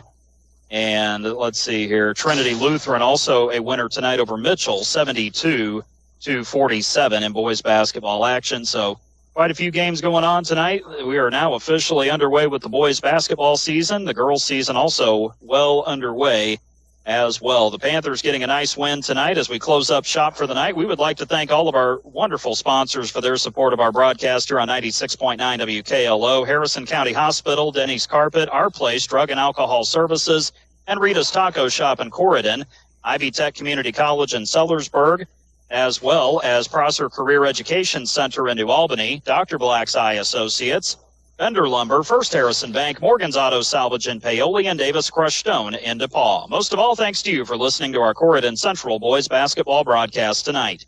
Once again, the final score on the First Harrison Banking Butler scoreboard, it's Corydon Central over Seymour, 51-35.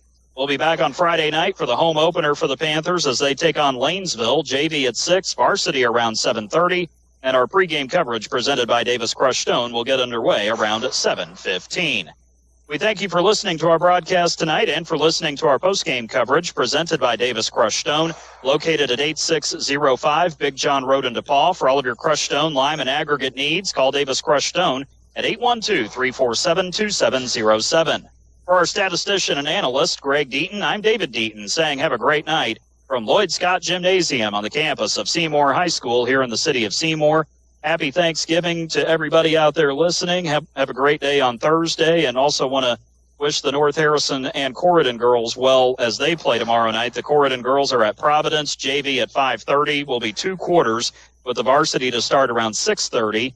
The North Harrison girls are hosting Silver Creek tomorrow night, JV at 6, varsity at 7:30. But happy Thanksgiving to everybody listening out there, and we remind you to keep your heads held high, love each other, be a light in your community, and may God bless America. Thanks again for tuning in tonight. You have been listening to coverage of Corydon Central Panthers basketball right here on 96.9 WKLO. This broadcast on Real Country 96.9 WKLO has been made possible by our incredible community sponsors: Davis Crestone, Dr. Black's Eye Associates, Denny's Carpet, First Harrison Bank, Ivy Tech of Sellersburg, Morgan's Auto Salvage, Our Place Drug and Alcohol Services, Prosser Career Education Center, Rita's Tacos. Thanks for supporting local athletes, local schools, and local radio. This has been Real Country